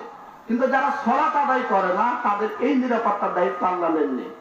আপনি 5 ওয়াক্ত সলাত আদায় করেন, এখন ঢাকা যাবেন, কোনো কিছু ছিলেন না, আপনি আল্লাহর নাম নিয়ে বের হন, আপনার রাস্তায় সমস্যা হবে না। দেখবেন একটার পর একটা আল্লাহ রাব্বুল আলামিন যেভাবে হোক তিনি পার করে দিয়েছেন। কোরআনে বলছেন ওয়া ইয়াত্তাকিল্লাহা ইয়াজআল লাহু মাখরাজা। এই জন্য আপনার ছেলে সলাত আদায় করে না, সিয়াম পালন করে না, আর ওই ছেলেকে নিয়ে আপনি এত গৌরব করছেন, অথচ ওই আপনার বিপদ ডেকে আনবে, ওই ছেলেই আপনার বিপদ ডেকে আনবে। সম্মানিত উপস্থিতি, যাই হোক, আলোচনা যতটুকু করেছি, প্রাথমিক পর্যায়ে আলোচনা ছিল যে দান সময় সিজন ভিত্তিক নয়। আপনি দান করার চেষ্টা করবেন, আপনি দান করবেন, এবং দানগুলি ছেলের হাত দিয়েও করার চেষ্টা করবেন। আপনি রাস্তা দিয়ে যাচ্ছেন, সামনে মসজিদ, 10 টাকা আপনার ছেলেটার হাতে দিবেন, ওই জায়গাটায় দিয়ে আসো, ওই দিতে শিখো। আপনি ছেলেকে যদি মোটামুটি সেভাবে পালন করতে চান, তাহলে আপনাকে মোটামুটি একটা মাথায় হিসাব থাকা লাগবে, আমার ছেলেকে কিভাবে আমি আমার ছেলেকে সাজাবো। এখন বর্তমানে মুসলমানের পরিবার কিন্তু মুসলমানের পরিবার হিসাবে নেই। সব অধিকাংশ পরিবারগুলো হিন্দু খ্রিস্টানের নীতিতেই চলছে। আজকে তো আলেম ওলামা অনেক বেশি হয়েছে, কি হাফেজা কি আলেমা, কেউ ইসলামের নীতিতে আসতে চাচ্ছে না। তো সকলের প্রতি জোরালো আবেদন রাখছি যে আপনি মুসলিম বলে দাবি করছেন আর কিছুই কষ্ট করবেন না, এমনটা নয়। মুসলমানের বৈশিষ্ট্য যেমন খাওয়া, মুসলমানের বৈশিষ্ট্য তেমন না খাওয়া। কারণ আপনার যদি হালাল হয় খাবেন, হারাম হয় ওই পথে যাওয়ার প্রয়োজন নেই। এই জন্য মুসলমানের যেমন খাওয়াও বৈশিষ্ট্য, না খাওয়াও তেমন বৈশিষ্ট্য। আজকে মুসলমানের পরিবারগুলোর কোনো নিয়ম তান্ত্রিক ভাবে চলছে না, কে কোথায় কখন থাকে কোনো হিসাব থাকছে না। অথচ মুসলমানের পরিবার একটা নিয়মে চলাই দরকার, অথচ সেই নিয়ম মুসলমানের বাড়িতে করতে পারছে না। মালিকও যেমন হচ্ছে, ছেলেরাও তেমন হচ্ছে, মেয়েরাও তেমন হচ্ছে। মেয়েরা যেমন বেয়ারা ভাবে চলে, তেমন তাদেরকে ঠিক করাও তেমন অল্পতেই হয়ে যায়। আপনার যে যুবতী মেয়েটা বিভিন্ন দানে বামে যাই তাই ভাবে চলে, তার বড় ভাই একদিন যদি বাড়িতে একটা ঠেকর দেয়, তাহলে দেখবেন যে ওই কান্নাকাটি শুরু করে, তার পরের দিন থেকে ঠিক হয়ে গেছে। বড় ভাইকে অনেক ভয় করে, কিন্তু দেখা যাচ্ছে তাদের বিষয়গুলো আপনাদের ওপর। আজ তো মানুষ বর্তমানে বুঝেছে কি, পর্দা মানে বাইরে না যাওয়া, পর্দা মানে কষ্টের বিষয়, পর্দা মানে এটা ইত্যাদি ইত্যাদি। কিন্তু পর্দাটা যে আসলে আমরা করেছি কি, মহিলারা করে কি, এখান থেকে ঠাকুর গা যাবে, তখন পর্দা সুন্দরভাবে করে গেল। কিন্তু পর্দা কোনো জায়গাতে যাওয়ার বিষয় নয়, পর্দাটা সব ঝামাকার জন্য একটা আলাদা বোরকা রেখেছে মহিলারা, আলাদা বোরকা রেখেছে। যেই বোরকাটা কোথাও যাবে তখন পরে যাবে, আর বাড়িতে মেক্সি পড়ছে, এটা ওটা পড়ছে, এটা কিন্তু না। বোরকাটাই তোমার পোশাক। আর তুমি যখন তোমার ঘরে থাকছো তোমার স্বামীর সাথে, তখন তুমি উলঙ্গ হয়ে থাকো। কিন্তু বাড়িতে যখন যৌথ পরিবার থাকছেন, তখন তো বোরকাটাই তোমাকে পরে থাকতে হবে। হিসাবে ভুল করেছে, বোরকা পরে যাবে ঠাকুর না, বাড়িতে বোরকা পড়বে না, ওটা ক্যালেন্ডার করে রেখে দিয়েছে, এক সময় পড়বে। কিন্তু এমনটা না, মুসলমান মহিলাদের বোরকাটাই পোশাক যখন একাধিক মানুষের মধ্যে থাকবে। আর একাধিক হাদিস থেকে প্রমাণিত আসে যে মহিলারা যখন কোনো প্রয়োজন যদি হয় বাইরেও কাজ করতে পারবে, অসুবিধা নাই। আপনি আমরা যেভাবে চলছি, আপনি দক্ষিণে যদি যান তাহলে বুঝতে পারবেন যারা ইসলাম পালন করছে তারা কত কষ্ট করে পালন করছে। কুষ্টিয়া, বরিশাল, খুলনা, সাতক্ষীরা এই দিকে যদি আপনি যান, যেগুলি আছে ডানে বামে, মুখে বলছে হানাফি, হানাফিও না, মাজারে তারা সিজদা করছে ইত্যাদি ইত্যাদি। ওর মধ্য থেকে যারা ইসলাম গ্রহণ করেছে বা সঠিকভাবে চলছে, সেখানে গেলে বুঝতে পারবেন তারা কত কষ্ট করে জীবনযাপন করছে, তাদের খাওয়া কিভাবে আছে। 3 দিন পর্যন্ত খাওয়া নাই, বিশ্বাসে কঠিন হবে আপনাদের। 3 দিন পর্যন্ত খাবার নাই, অথচ সেভাবেই চলছে। ডানে বামে বাড়ি যেতে তারা রাজি নয়। কেন? ডানে বামে পিছনে সব বাড়ি গালায় হারাম দিয়ে তৈরি হয়েছে। আজকে মানুষ, আপনাদের কাছে জোরালো আবেদন রাখি, এই যে ব্যাংকের টাকা তুলে তুলে আপনারা শুরু করেছেন 3 তালা 4 তালা, এই বাড়িগুলো কেমন করছেন? এত ওয়াজ মাহফিল চলছে, অথচ 5 ওয়াক্ত সালাতও আদায় করছেন, অথচ স্পষ্ট হাদিস খাওয়া হারাম, পোশাক হারাম, থাকার জায়গা হারাম, তার ইবাদত আল্লাহ কবুল করবেন না। তো ইবাদত করছেন, আবার এই লাইনে কেন যাচ্ছেন? যদি মানতে চান আপনি আগে নিয়মে আসেন যে আপনি আল্লাহ রাব্বুল আলামিনকে মানবেন কিনা। যদি মন চাই যে মানবো, তখন আপনি সব কষ্টকে সহ্য করতে পারবেন। কিন্তু আপনি মানবেন বলছেন, আবার কষ্ট স্বীকারে আপনি করছেন না, তাহলে তো হবে না। সম্মানিত উপস্থিতি, আজকে মুসলমানেরা যেই সময় আল্লাহর কাছে পাওয়া যাবে, সে সময় মানুষেরা ডানে বামে ব্যস্ত। আর যে কাজ করলে পাওয়া যাবে না, সে কাজগুলি মুসলমানেরা করে যাচ্ছে। দেখেন, মাগরিবের আগে আপনি মসজিদে যে সালাত আদায় করে যদি কিছু আল্লাহর কাছে চান, অথচ সে সময় মানুষ মসজিদে যাবে না। আজকে দিনে দিনে মানুষ মসজিদ ছাড়তে শুরু করেছে, অন্য পথ তারা অবলম্বন করছে। আর নবী এবং সাহাবী যারা, তারা প্রত্যেকটা কাজে তারা সালাত দিয়েই তারা সমাধান নিতে চেয়েছিলেন।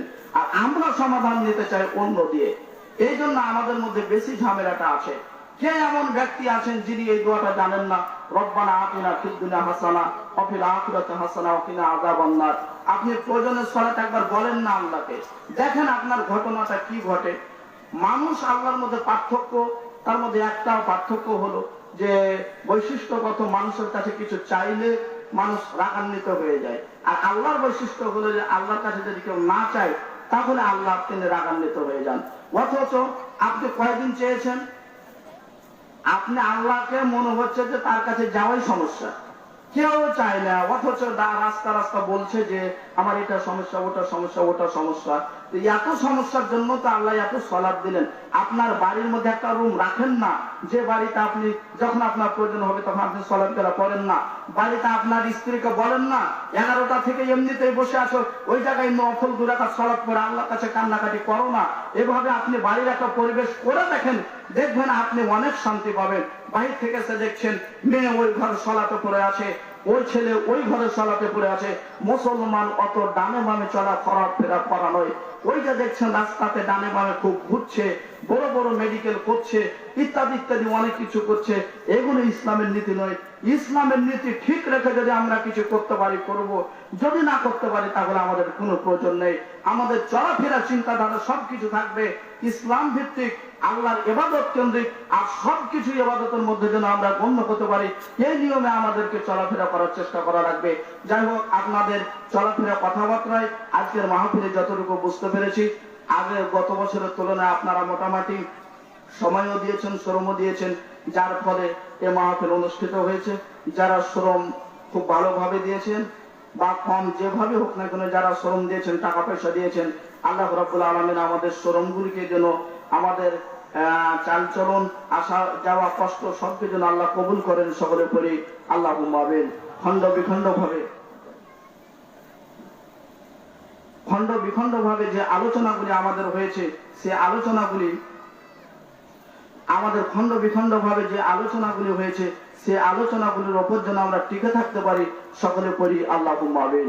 সম্মানিত উপস্থিতি, আমি যে হাদিসটি রেখে এসেছিলাম দান সম্পর্কে, আল্লাহ নবী যে একাধিক সাহাবীকে নিয়ে তিনি ওই বক্তব্য দিলেন, আর কিছু সম্প্রদায়ের লোক আসলো যাদের গায়ে কাপড় ছিল না। পরবর্তী ঘটনাটা কি ঘটলো? দেখা গেল এই কথা শোনার পরে কেউ টাকা এনে দিতে লাগলো, আবার কেউ কাপড় দিল। টাকার স্তূপ হলো এক জায়গায়, কাপড় চোপড়ের স্তূপ হলো এক জায়গায়। আল্লাহ নবী সাল্লাল্লাহু আলাইহি সাল্লাম বলছেন, আল্লাহু ফি আউনিল আবদি মা কানা আল-আবদু ফি আউনি আখিহি। আল্লাহ ততক্ষণ পর্যন্ত বান্দার সাহায্য সহযোগিতা করতে থাকেন যতক্ষণ পর্যন্ত বান্দা তার অন্য ভাইয়ের সাহায্য করতে থাকে। আজকে বর্তমান সময়ে ভাইয়ে ভাইয়ে, ডানে বামে, আত্মীয় স্বজনে এত দেখা যাচ্ছে ঝামেলা, সহযোগিতা দূরের কথা, যদি শুনে যে তার কোনো একটা ভালো কাজ হচ্ছে, তাহলে সেখানে বাধা দিয়ে ফেলবে, এমন একটা অবস্থা। তো যদি মানুষকে সহযোগিতা করতে না পারেন, তাহলে আল্লাহর সহযোগিতা আসবে না, এই হাদিস এটা প্রমাণ করছে। এই জন্য উচিত হবে বান্দার মানুষের বেশি সহযোগিতা করা। আরেকটি হাদিস আমি পড়েছিলাম যে দুইটা কাজে আপনি প্রতিযোগিতা করতে পারবেন, ইলম শেখার কাজে, আর আরেকটা বলেছিলাম দান করার কাজে। আপনি এখন বর্তমান সময়ে মানুষ দান করার কাজে প্রতিযোগিতা করে না, ইলম শেখার কাজেও প্রতিযোগিতা কম করে, প্রতিযোগিতা করছে অন্যান্য কাজে, নিজের চলাফেরা ইত্যাদি ইত্যাদি এই সমস্ত কাজের ক্ষেত্রে চলাফেরা করছে। অথচ আল্লাহ রাব্বুল আলামিন বলছেন, দেখেন, ইয়া আইয়ুহাল ইনসান মা গররাকা বিরাব্বিকাল কারীম আল্লাযী খলাকাকা ফাসাওয়াকা ফাআদালাক ফি আইয়ি সূরাতিন মা শাআ রাক্কাবাক। আল্লাহ বলছেন, হে মানুষ, কোন জিনিসে তোমাকে সেই মহান আল্লাহ সম্পর্কে বিভ্রান্ত করেছে, যিনি তোমাকে সুন্দর করে এই পৃথিবীতে আসার সুযোগ করে দিয়েছেন, দেহটা সঠিকভাবে তোমাকে বানিয়েছে। আজকে আপনি অনেকগুলো বিষয় আপনি না দেখলে বুঝতে পারবেন না, না দেখলে বুঝতে পারবেন না। আপনাদের চলমান ঘটনা, আসলে এটা আপনাদের জন্যই বলছি। আজকে আসা অনেক দেরি হয়েছে আমার, যাই হোক, পরিস্থিতি অন্যরকম ছিল, যার ফলে আসাতে অন্যরকম হয়েছে, অন্যভাবে আসা হয়েছে। আপনাদের বীরগঞ্জ, ওখান থেকে পীরগঞ্জে আসা, সেখানে একজন ব্যক্তি বয়স 15 থেকে 16 হবে। সেই ছেলেটাকে, সেই ভাইটাকে গোটা বাসের মধ্যে 6 থেকে 7 জন ভালো বডির শক্ত এরকম যুবক ধরে থামতে পারছে না। কি হয়েছে? তার মাথায় সমস্যা। তো আপনারা দুইজনে কেন এসেছেন? স্বামী স্ত্রী, একে নিয়ে আসতে হলে 3-4 জন পুরুষ লাগবে, তাছাড়া একে ধরবে কে? বলছে, আমরা তো ততটুকু ভাবিনি। মেডিকেলে গেছে, ওষুধ লিখে দিয়েছে, সে বাড়িয়ে চলে আসছে। তাকে বাসে কন্ট্রোল করাই কঠিন, অথচ ড্রাইভার নামিয়ে দিতে বলছে, আবার হেল্পার বলছে নামিয়ে দিলে কোথায় পালিয়ে যাবে। অথচ এত অকথ্য কথা, এটা ওটা, কয়জন যে মারে খেলে তার হিসাব নাই, শুধু তার মাথার কারণে। ডাক্তার বলেছেন ব্রেনের সমস্যা। আপনার মাথাটা ঠিক আছে, মাথা কোন দিকে লাগাইছেন? হিসাব কিন্তু একদিন হবে, হিসাব একদিন দেওয়াই লাগবে। রাস্তাঘাটে যত যেভাবে চলাফেরা করছেন না কেন, একদিন হিসাব দেওয়া লাগবে। মানুষ তো মনে করে অনেক সময় যে আমার কোনো হিসাব লাগবে না, কিন্তু না, এক সময় আপনাকে চূড়ান্ত হিসাব দিতে হবে, যেখানে আপনার করার কেউ কিছুই থাকবে না। সম্মানিত উপস্থিতি, যাই হোক, আরেকটু সামনে আগাই। যে কথাটি বলছিলাম, আপনি ইসলাম মানার ক্ষেত্রে আপনি কাকে অনুসরণ করবেন? আপনি ইসলাম মানার ক্ষেত্রে পৃথিবীর কোন মানুষ আপনার মতো আমার মতো অনুসরণ করার প্রয়োজন নেই। একজন ব্যক্তিকে অনুসরণ করে চলুন, তিনি হলেন মুহাম্মদ রাসূলুল্লাহ সাল্লাল্লাহু আলাইহি ওয়াসাল্লাম। যার জীবনের মধ্যে, যার চলাফেরার মধ্যে তার উপর যে কোরআন হাদিস নাযিল হয়েছে, তার মধ্যে দেখবেন যে আপনাকে সুন্দরভাবে চলার একটা পথ দিবে। তাছাড়া আপনি যারই নীতিতে যান, সেই নীতিতে ঝামেলা আছে। আমার চাইতে আপনারা ভালো জানেন, এখন মোটামুটি নিয়মের ওপর বা সঠিকের ওপর কয়টা মানুষ চলছে, অথচ তারাই বেশি কথা বলছে, তারাই বেশি কথা বলছে, অথচ ইসলামের উপর টিকে থাকতে চায় না। সম্মানিত উপস্থিতি, আমি বলবো আপনারা ইসলামের দিকে আগিয়ে আসুন। আল্লাহ যেন কবুল করেন, সকলে পড়ি আল্লাহুম্মা আমিন। আপনারা যদি ইসলামের উপর টিকে থাকেন, আপনাদেরকে আল্লাহ রাব্বুল আলামিন অবশ্যই জান্নাতে প্রবেশ করাবেন। প্রথমেই বলেছি যে আপনার এখানে একটা বাড়ি আছে, এই বাড়িতে অবস্থান করছেন, কিন্তু এই বাড়িতে থেকে যদি আপনার ওই বাড়ি না টিকে, তাহলে এই বাড়িতে থাকার প্রয়োজন নেই। এই বাড়ির এত মায়া দয়া, এই মায়া দয়ার কারণে আপনি মসজিদে আসতে পারছেন না, আপনি মসজিদে যেতে পারছেন না। এই বাড়ির মায়া দয়ার কারণে আপনি 10 টাকা কাউকে দান করতে পারছেন না। এই মায়া দয়ার কারণেই আপনি আত্মীয় স্বজনকে 10 টাকা খাওয়াইতে পারছেন না। অথচ কোন হাদিসে এটা স্পষ্ট নয় যাকাত বাদ দিয়ে যে স্বাভাবিক দানগুলি এত টাকা হলে দেওয়া লাগবে। সবাইকে পৃথিবী থেকে চলে যেতে হবে, সবাই যেন দান করে, এর ওপরই আল্লাহ রাসূল সাল্লাল্লাহু আলাইহি ওয়াসাল্লাম তিনি উৎসাহ প্রদান করেছেন। সম্মানিত উপস্থিতি, যাই হোক, আপনাদের এলাকা যেমন সুন্দর একটি এলাকা, আল্লাহ রাব্বুল আলামিন অনেক ফসল দিয়েছেন, অনেক টাকা পয়সা আপনাদের দিয়েছেন, তেমনি ভাবে আপনাদেরকে ইসলামের কাজ করা লাগবে। এই কথা আপনি ভাবিয়েন না যারা কাজ শুরু করেছেন তাদের ওপরই চাপিয়ে দেব, এমনটা আপনারা কেউ ভাববেন না। আপনাদেরকে এই কাজ করে এই কাজের সামনে আগিয়ে নিতে হবে। দেখেন একটি হাদিস শুনুন। আল্লাহর নবী তিনি মক্কা থেকে মদিনায় যাচ্ছেন আল্লাহর নির্দেশে। মসজিদে নববী যেখানে তিনি তৈরি করেছেন ওই জায়গাটা তিনি কিনে নিলেন। আল্লাহর নবী দাম মিটালেন ও আবু বকর সিদ্দিক রাদিয়াল্লাহু আনহু। নবী কিনে নিলেন জমি, দাম মিটালেন আবু বকর। আজকে পাঠাগারা আমি যদিও আজকে দেখিনি, তবে তাদের চিন্তাধারায় বুঝতে পেরেছি বহু জিনিসের প্রয়োজন আছে। আপনাদের এলাকায় টাকা হয়, আপনাদের এলাকায় পয়সা আছে, আপনাদের এলাকায় আবাদ হয়, সবকিছু চলে। সবকিছু যদি বাড়িতে চলে আপনার ওই পাঠাগারে চলবে, এটা বিবেচনায় নিয়ে চলবেন। যে সমস্ত যুবক ভাইরা আছেন আগের সদস্য কম থাকতে পারে, এখন তো অনেক বেশি আপনারা হয়েছেন, এই কথাটা মনে রাখেন। মসজিদে নববী আল্লাহর নবী তিনি ক্রয় করলেন জায়গা, দাম মিটালেন আবু বকর সিদ্দিক রাদিয়াল্লাহু আনহু। বই একজন কিনবে, টাকা আরেকজন দিবেন। ঘর একজন ভাড়া নিয়েছে, টাকা আরেকজন দিবেন। এইভাবে একটার পর একটা সামনের সেকশন গুলো আগাবে। আপনার টাইম আজকের মাহফিলে জোরালো দাবি রাখছি, সেখানে যদি ব্যবস্থা হয় 24 ঘন্টার মধ্যে 1 ঘন্টা সেখানে সময় দিবেন। পাঠাগারের বহু কাজ আছে, পাঠাগারের বহু উদ্দেশ্য আছে, সেখানে আপনারা যদি একজন লোক রাখেন আর সেই লোক যদি কোরআনের শুরু থেকে শেষ পর্যন্ত অনুবাদ করে শোনায়, তাহলে আপনি অনেক লাভবান হবেন। অনেক কিছু করলেন, অনেক কিছু জীবনে করেছেন, বাড়ি করেছেন, গাড়ি করেছেন, কিন্তু আপনি মনে রাখেন কোরআনে আল্লাহ কি বলেছেন একটু আপনি জানার চেষ্টা করুন। 2 দিন আপনি গেলে কোরআন এমন একটি জিনিস, হাদিস এমন একটি জিনিস, আসল বিষয় আপনাকে বুঝাবে। আজকে দেশের মধ্যে ভালো জিনিস চলছে না, একটার পর একটা মানুষ ক্ষতির দিকে নিয়ে যাচ্ছে। জেনারেল ছাত্র কি উপকার করবে? ইসলামিক ছাত্র যারা তারাই অনেক সময় বাম দিকে চলে যায়, যারা ভালো মানুষ তারাই বাম দিকে চলে যায়। যারা আপনারা গার্জিয়ান আছেন অবশ্যই বাড়িতে সুন্দরভাবে ইসলামের পথে নিয়ে যাওয়ার চেষ্টা করবেন। আমি যেটা বলতে চাচ্ছিলাম, আল্লাহর নবী তিনি ওই জায়গা কিনে নিলেন, অথচ দাম দিলেন ওমর আবু বকর সিদ্দিক রাদিয়াল্লাহু আনহু। আপনাদের এখানে একটার পর একটা কাজ হচ্ছে, আপনারা সেখানে অবশ্যই দান করবেন। আজকের শুরু থেকে নিয়ে শেষ পর্যন্ত মোটামুটি আপনাদের দানের উপরই আলোচনা চলছে। যদি দান আপনারা দেখেন যে দান করব না, দান থেকে হাতকে গুটিয়ে নিব, তাহলে দেখবেন আল্লাহর সাহায্য আসা বন্ধ হয়ে যাবে। সম্মানিত মা ও ভগ্নীগণ, আপনি যতটুকু খাচ্ছেন নিজের জিহ্বাকে কন্ট্রোল করে বাইরে মানুষকে খাওয়াতে শিখুন। নবীর বৈশিষ্ট্য ছিল অন্য মানুষকে খাওয়ানো, নবীর স্ত্রীদের বৈশিষ্ট্য ছিল অন্য মানুষদেরকে খাওয়ানো। সাহাবী আবু তালহা আল্লাহ নবীজি তিনি খন্দ খনন করছেন। এক সময় ছিল যে সময় মানুষেরা চেষ্টা করলো আর ইসলামকে পৃথিবীতে টিকাবো না। এই সিদ্ধান্ত, এই ষড়যন্ত্র আজকের নয়, আপনার চিন্তা করার প্রয়োজন নেই। আজকে ভাবছেন কোরআনের আলোচনা চলবে না, আজকে ভাবছেন মাদ্রাসা মসজিদ চলবে না, ইত্যাদি ইত্যাদি যাই হোক না কেন, এই কথা আজকের নয়, এই কথা হলো অতীতের। মক্কা থেকে মদিনায় যে আল্লাহ নবী খাল খনন যখন করছিলেন খনন, তখন আল্লাহ নবীজির ক্ষুধার অবস্থা দেখে এসে আবু তালহা তার স্ত্রীকে বলেছিলেন যে তার নবীজি তিনি না খেয়ে তিনি এই অবস্থায় আছেন। তার স্ত্রী রাজি ছিলেন।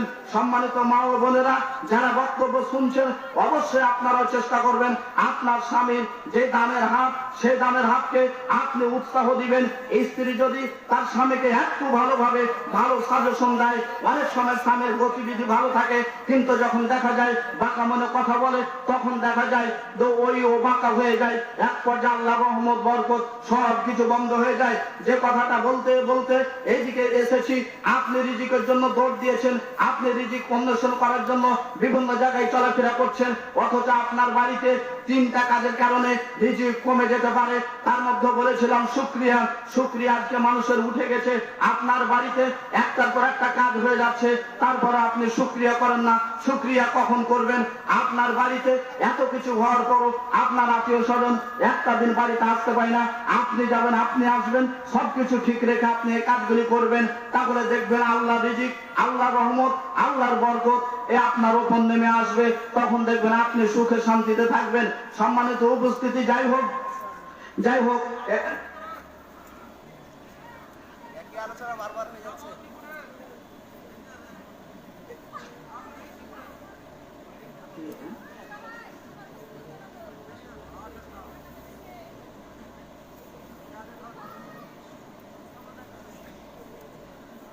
সম্মানিত উপস্থিতি, আপনারা জানাজার সামনে একের পর একজন বক্তব্য দেওয়া যাবে কি, এই বিষয়ে কোরআন সুন্নাহ হাদিসের মধ্যে, সহিহ হাদিসের মধ্যে একটি হাদিস এসেছে, তবে তার কারণ অন্য আছে। আমাদের এখন জানাজার সলাতে স্বাভাবিক গরিব মানুষ যদি মারা যায়, তাহলে সে জানাজার সামনে কোনো বক্তব্য হয় না, যেটা চলমান গতি।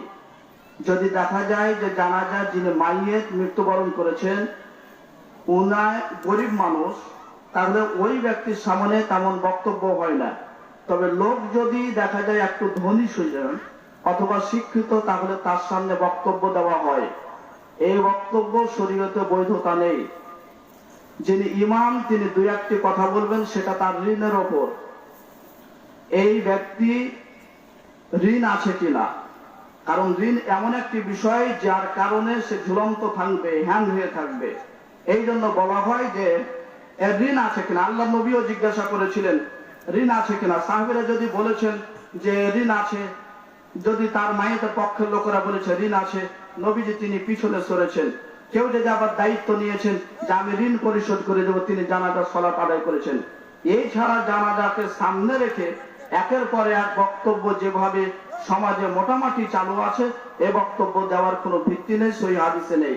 যে হাদিসটি এসেছে সে হাদিসটিও বিশ্লেষণ করে দিই।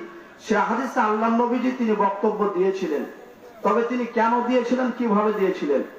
আল্লাহ নবীজি তিনি গেলেন, দেখছেন যে কবর এখনো খনন করা হয়নি, কাজটা কিছু অসম্পূর্ণ আছে। আর যেখানে কয়েকজন লোক আছে তারা দুনিয়াবি গল্প করা শুরু করেছে, তখন আল্লাহ নবীজি তাদেরকে বসা অবস্থায় আল্লাহ নবীজি তিনি তাদেরকে কিছু নসিহত করলেন যে তোমরা এমন এমন কথা বলিও না, তোমাদেরকে একদিন মরতে হবে বা ইত্যাদি ইত্যাদি, এই কথাগুলি তিনি বলেছিলেন। তো যাই হোক, এটা বললেন কেন, কবর খনন করা হয়নি আর এই লোকগুলি তারা দুনিয়াবি কথা শুরু করেছিল এই জন্য। এখন যদি বলা হয় যে বক্তব্য কেন দিচ্ছেন, তাহলে উত্তর আসবে চেয়ারম্যান। বক্তব্য কেন দিচ্ছেন, তাহলে উত্তর আসবে মেম্বার। বক্তব্য কেন দিচ্ছেন না, তা আমাদের এলাকার নেতা। তাহলে তখনকার কারণ ছিল কবরটা তৈরি না হওয়া এবং মানুষেরা দুনিয়াবি আলোচনায় পড়ে যাওয়া। আর এখনকার সময় হচ্ছে যে লোকটা খুব পৃথিবীতে বৃত্তশালী ছিল, এই জন্য তার বক্তব্য দেওয়া হচ্ছে। এটা টোটাল নিষেধ। এটা সবচাইতে বেশি কন্ট্রোল করবে যিনি ইমাম থাকবেন তিনি। ইমাম আগেই বলে দিবেন যে আমি সালাত পড়ার আমাকে দায়িত্ব দিলে ওখানে কোনো বক্তব্য চলবে না। মানে একটার পর একটা বিষয় এমনিতে সব উলট পালট চলছে। তো এই জিনিস গেলাও যদি লক্ষ্য না করেন, অথচ এই বক্তব্য দিয়ে 2 পয়সা তার লাভ করতে পারবে না, বরঞ্চ তার ভালো কাজগুলি একটার পর একটা বলতেই থাকবে। অথচ সেখানে উল্লেখযোগ্য কাজ আছে, তার জন্য দোয়া করা। মাইয়াতকে দাফন করার পরে মৃত্যুর মায়ের যারা আত্মীয় স্বজন বা এলাকাবাসী তার জন্য দোয়া করবে, আল্লাহুম্মা গফিরলাহু ওয়া সাব্বিতহু। জানাজার দোয়াটাও সে ব্যক্তিগতভাবে অনেকে করতে পারবেন, কোনো অসুবিধা নাই। অথচ এই দিকে না যে আমরা এই পথে চলে যাই, তো এটা করা ঠিক হবে না। এই জায়গাতে আমরা যেটা করি এটা সম্পূর্ণভাবে হাদিস বিরোধী, এটা হাদিসে পাওয়া যায় না। যে হাদিসটা পাওয়া যায় সেটা আপনাদেরকে বিশ্লেষণ করে দিলাম যে ওটার কারণ ছিল এই জন্য। যদিও এটা কন্ট্রোল করা খুব কঠিন, তারপরও চেষ্টা করবেন। এই জন্য তো অনেক সময় জানাজার সলাতে যে সমস্ত ব্যক্তিরা থাকেন তারা এক সময় বলেন যে এই সময় হয়ে গেছে, জানাজা শেষ করো, জানাজার সলাত শুরু করো। আবার কেউ ওখানে আবেগী হয়ে বলেন যার একটা দিন আসছো একটু দাঁড়াও। কিন্তু না, আল্লাহ রাসূল সাল্লাল্লাহু আলাইহি সাল্লাম তিনি ফরজ সালাত যদি কেউ আদায় করে, তা আল্লাহ নবী ইমামকে লক্ষ্য করে বলছেন ইদা আম্মা আহাদুকুমুন নাসা ফালিখাফফি ফাইন্না ফীহুমুস সাগীরা ওয়াল কাবীরা ওয়াদ দাঈফা ওয়া যাল হাজাতি ফাইদা সাল্লা ওয়াহদাহু ফালিউসাল্লি কাইফা শাআ মুত্তাফাকুন আলাইহি। যখন ইমাম হয়ে সালাত আদায় করবে তখন সে যেন লক্ষ্য করে, সে যেন চিন্তা করে তার পিছনে ছোট বাচ্চা আছে, বড় বয়োবৃদ্ধ আছে, আবার এমনও মানুষ আছে প্রয়োজনীয় মানুষ। প্রয়োজন কেমন, পাশে রোড, তার ট্রেনের একটা টাইম আছে অথবা বাস গাড়ি যাবে, যদি সালাতটা খুব লম্বা করে তাহলে তার গাড়িটা ছুটে যাবে। সালাতটা ঠিক রেখে যদি একটু সংক্ষিপ্ত করে তাহলে গাড়িটা পেয়ে যাবে। এই জন্য জামাতের সাথে যদি কেউ সালাত শুরু করে তাহলে সে যেন সংক্ষিপ্ত ভাবে, মোটামুটি পূর্ণ রেখে সংক্ষিপ্ত ভাবে যেন সালাত আদায় করে। একা যখন আদায় করবে তখন সে যেন লম্বা করে। আর এটা জানাজার সালাত, যেটা ফরজের মধ্যে গণ্য নয়। এখানে বক্তব্য যেটা দেয়া থাকে এটা বিভিন্ন সময় গায়ে জড়ো হয়ে যায়। তবে এই বিষয়টা যদি ছেলের অভিভাবক যে মারা গেছে তার ছেলে বা তার আত্মীয় স্বজন কন্ট্রোল করে, তাহলে বেশি সুবিধা হবে। আমি গত মাসের আগের মাসে পাবনায় একটা জানাজার সলাতে গেছিলাম, যিনি অনেক উপর লেভেলের নেতা, নেতৃত্বের সাথে বসে চা খাওয়া মানুষ। তো ওই মসজিদে আমি মাসে একবার করে খুতবা দিই, তো ওখানে আমি গেছি। তো উনি মারা গেলেন, মারার পর জানাজায় গেছি, জানাজায় দেখছি যে নেতারা আগে সেট হয়েছে 26 জন নেতা, তার মধ্যে সরকারি দলের কিছু, বিরোধী দলের কিছু, আর ইসলামী দলের কিছু আছে। 26 জন নেতারা আমাকে লিস্ট হাতে দিয়ে বললো যে আপনি এটা ভাগ করে দিবেন, কে কতক্ষণ দিবেন, আপনি যেহেতু আমাদের ইমাম। তো এইভাবে তারা বক্তব্য দিতে চাইলো। আমি সেই বিষয়টা পরিষ্কার করার জন্য বললাম, এই জন্য আল্লাহ তাআলা শরীয়ত দিয়েছেন, কারণ শরীয়ত যদি না থাকতো তাহলে মানুষ নিজের ইচ্ছার মতো চলতো। এখন যদি সবাই এই মাইয়াতে একরকম কাজ করেন, ওই মাইয়াতে একরকম কাজ করেন, ওই মৃত্যু ব্যক্তির একরকম কাজ করেন, তাহলে সব নিজের পথে চলে গেল। এই জন্য মাইয়াতের মৃত্যুর পর আর এই বক্তব্য চলবে না। ইমাম সাহেব শুধু দু একটা ওই বিষয়টা, ঋণের বিষয়টা তিনি তুলে ধরে তাকে দাফন করে দিবেন। আর ওই ব্যক্তির প্রতি যদি আপনার খুব ভালোবাসা থাকে, মায়া থাকে, তাহলে তার কবরে যে আপনি দোয়া করবেন, তার জন্য যে কোনো সময় দোয়া করবেন এবং তার জন্য দান করবেন। বর্তমান সময়ে সামনে যেমন অবস্থা হয়, জীবিত অবস্থায় যেমন মানুষ বেহাল দশায় চলছে, মৃত্যু অবস্থা হচ্ছে বেহাল দশায় চলছে। যেমন দেখেন, মানুষ আজকে পর্দা, ছেলে মেয়ে, আপনার মেয়ে পর্দা কন্ট্রোল করছে না। তেমনি ভাবে আবেগী বশতে যখন মারা গেল, তখন কোন একজন ব্যক্তি বলছেন, আরে দুনিয়া থেকে চলে গেছে, আজকেও কি দেখতে পাবো না? আজকে একটা দিন ছেলেকে মেয়েরা দেখছে, পুরুষকে মহিলারা দেখছে, মহিলাকে পুরুষেরা দেখছে। এগুলো শরীয়তে সম্পূর্ণ নিষেধাজ্ঞা এসেছে, এগুলো কোনোভাবে করা যাবে না। হুকুম একই, জীবিতর যে হুকুম, মৃত্যুর সেই হুকুম। জীবিত অবস্থায় যেমন মানলো না, তেমন ভাবে মৃত্যু অবস্থায়ও তাকে মানার সুযোগ দিচ্ছে না। অথচ মানুষ মৃত্যুর পরে মানুষেরা অনেক কিছু করছেন, অথচ কোনো কিছু চলবে না। মৃত্যুর পরে দুইটা কাজ, এক তার জন্য দোয়া করা, দ্বিতীয় তার জন্য দান করা। আপনি যদি তাকে ভালোই বাসেন, তাহলে সে বক্তব্যের মধ্যে প্রকাশ করতে হবে না আমার সাথে এই কাজ করেছে, ওই কাজ করেছে। আপনি গোপনে তার জন্য দান করেন এবং দোয়া করতে থাকুন। যাই হোক, জানাজার সামনে একের পর একজন বক্তব্য দেওয়া যাবে কি? এটা হাদিসের বিরোধী, এটা করা যাবে না। হ্যাঁ, মৃত্যু ব্যক্তির খবর রেকর্ডিং করে এলাকায় প্রচার করা যাবে কি? জি না, এই অবস্থায় না। হাদিসে এসেছে, যখন মক্কা মদিনাতে মানুষ মারা যেত, তখন তারা ঘোড়ার ওপরে উঠে যে চতুর্দিকে ওই জাহিলি প্রথাকে সামনে রেখে তারা খবর দিয়ে বেড়াতো। আপনি যে খবর দিবেন, আপনি মোবাইলে হোক, ফেসবুকে হোক, এমন ভাবে দিবেন সেটা যেন জাহিলি যুগের সাথে মিলে না যায়। আজকাল বর্তমানে যেভাবে খবরটা দেওয়া হচ্ছে, এগুলো করা ঠিক না। যত হালকার উপর দিবেন সেটাই তার জন্য ভালো হবে, ওইভাবে চলবে না।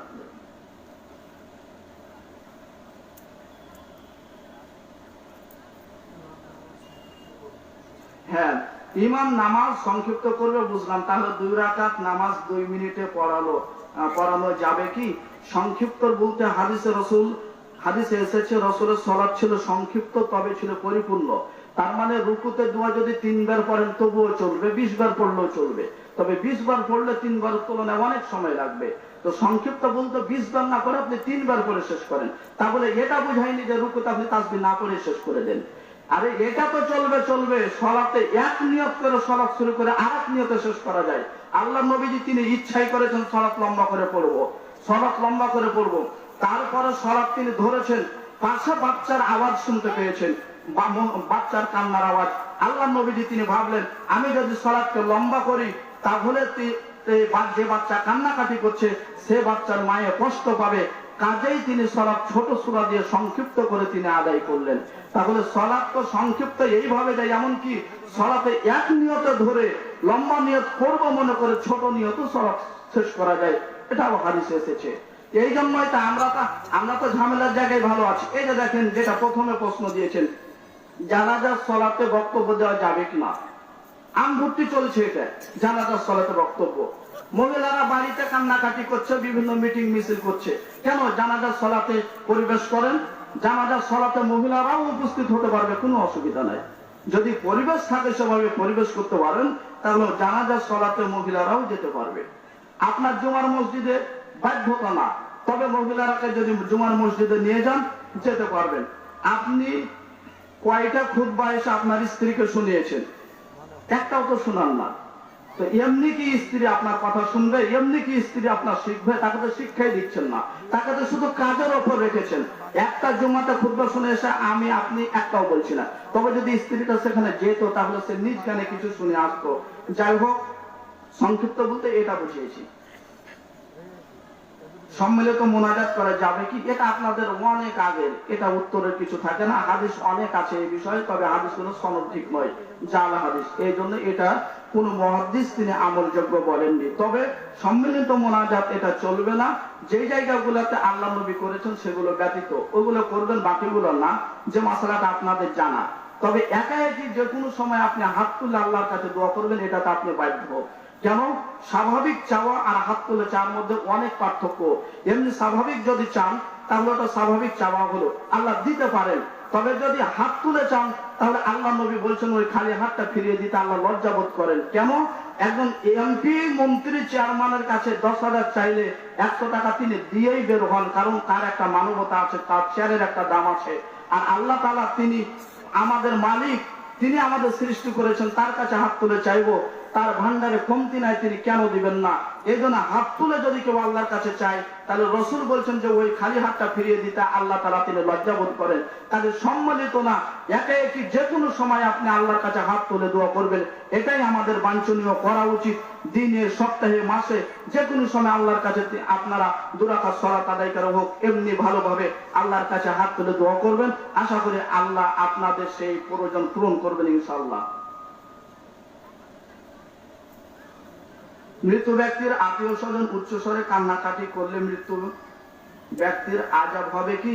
জি না। মৃত্যু ব্যক্তি যদি বলে যায় এই কথা যে আমি যদি মারা যাই তাহলে এভাবে কান্নাকাটি করিও, একাধিক হাদিস আছে, বুখারীতে সারাংশ বলছি, যদি মৃত্যু ব্যক্তি এটা বলে না যায় তাহলে তার মৃত্যু ব্যক্তির এই আযাব হবে না। যারা কান্নাকাটি করছে তাদের দিকেই যাবে। ওয়ালা তাজিরু ওয়াজিরাতুন বিজরা উখরা, একজনের পাপের বোঝা অন্যজন বহন করবে না। কাজেই যদি কেউ এটা বলে না যায় তাহলে সেই মৃত্যু ব্যক্তির কোনো শাস্তি হবে না।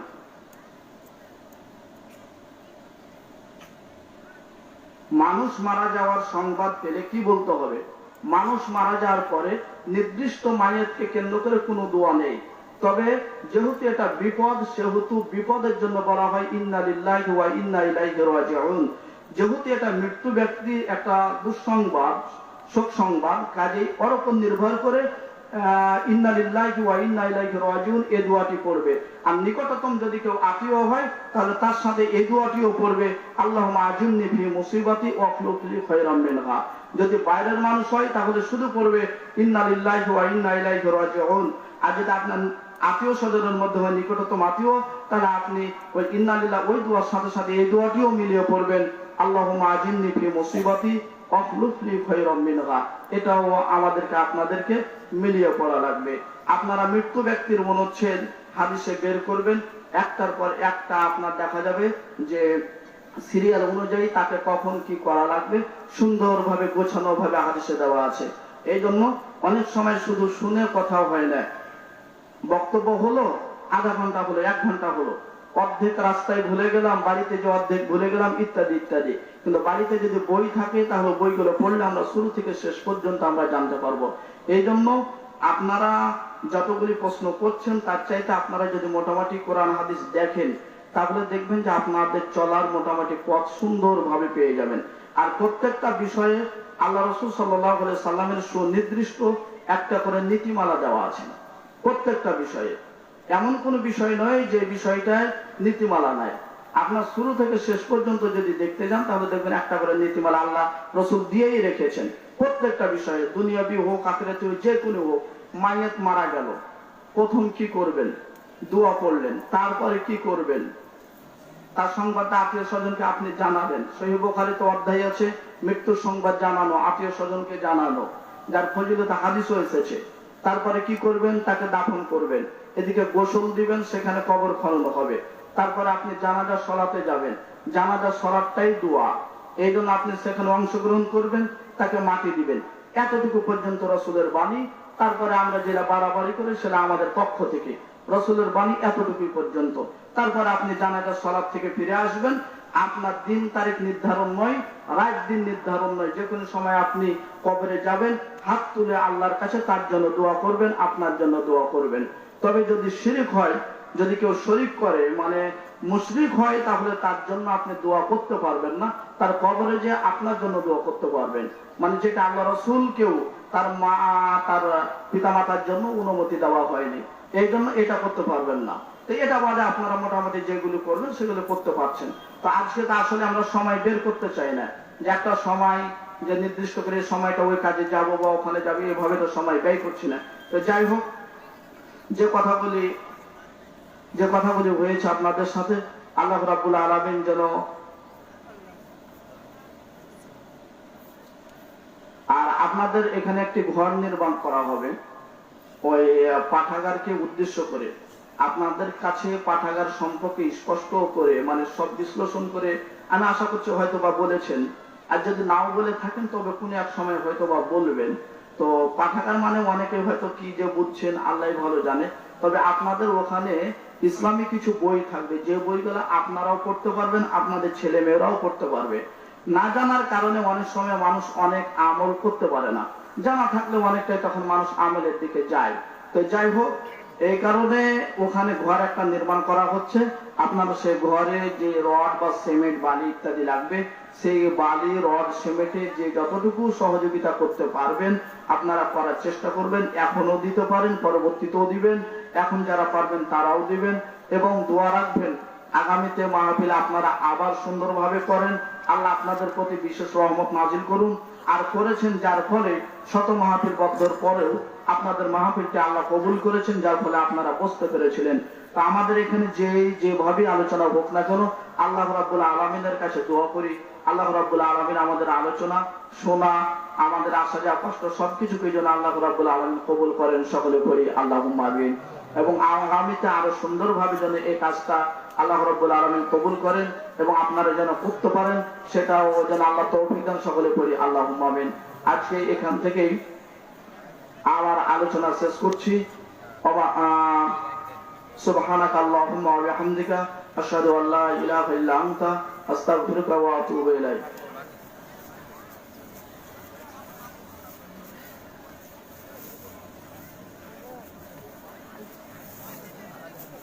এখানে লিখেছে ফজর নামাজ কোন কোন সূরা দিয়ে রাসূল সাল্লাল্লাহু আলাইহি সাল্লাম পড়েছেন, কতক্ষণ লাগবে। যে হাদিসে বলা আছে 60 থেকে 80 আয়াত পর্যন্ত রাসূল সাল্লাল্লাহু আলাইহি সাল্লাম ফজরের সালাত পড়েছিলেন। পাশেই দেখেন আরেক হাদিস আছে যেখানে সূরা ইখলাস দিয়েও রাসূল সাল্লাল্লাহু আলাইহি সাল্লাম সালাত শেষ করেছেন। তার মানে এখানে বোঝানো হয়েছে আপনার উপর সেটা নির্ভর করবে। রাসূল লম্বা সূরা দিয়েও লম্বা কেরাতে ফজরের সালাত আদায় করেছেন, আবার পরিস্থিতি লক্ষ্য করে তিনি কতক সময়ে সূরা ইখলাস দিয়েও সালাত শেষ করেছেন। কাজেই আপনি যতটুকু কুলাইতে পারবেন সে অনুযায়ী আপনি সালাত পড়বেন। যদি লম্বা করতে পারেন আলহামদুলিল্লাহ, যদি দেখেন যে কন্ট্রোলের বাইরে চলে যাচ্ছে তাহলে আপনি ছোট সূরা দিয়ে সালাত পড়বেন। আর আপনারা অনেকেই এখন দান দিচ্ছেন, আপনাদের জন্য দোয়া করি আল্লাহ রাব্বুল আলামিন যেন আপনাদের দানকে কবুল করেন, সকলে করি আল্লাহুম্মা আমিন। আজকের আলোচনা আমাদের খন্ড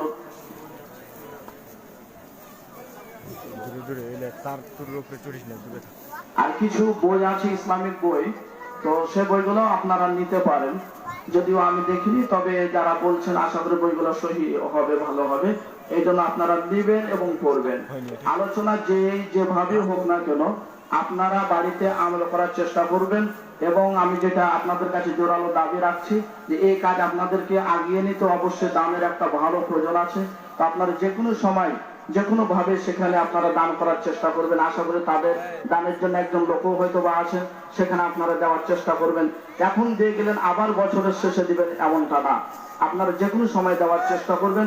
বালা মুসিবত হবে তখন দিবেন এমনটা না, তার আগেই দিবেন, যাতে করে আল্লাহ আমাদেরকে বালা মুসিবত থেকে হেফাজত করেন, সকলে করি আল্লাহুম্মা আমিন। এখান থেকে আজকের আলোচনা শেষ করছি। সুবহানাকা আল্লাহুম্মা ওয়া বিহামদিকা আশহাদু আল্লা ইলাহা ইল্লা আনতা আস্তাগফিরুকা ওয়া আতুবু ইলাইক। আসসালামু আলাইকুম ওয়া রাহমাতুল্লাহ। মোহাম্মদ হাফিজ কেউ আইডি খুলেছে, আইডিতে দেখছি।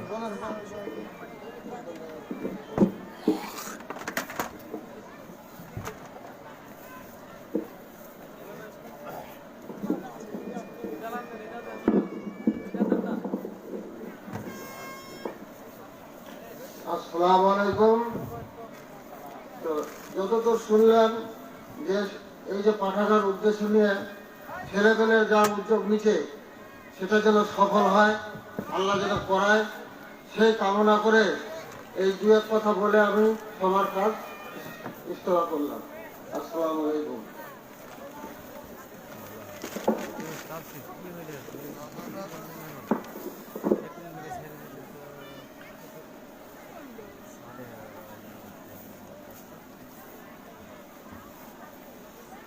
ভাই এক মহিলা 20 টাকা দিচ্ছে।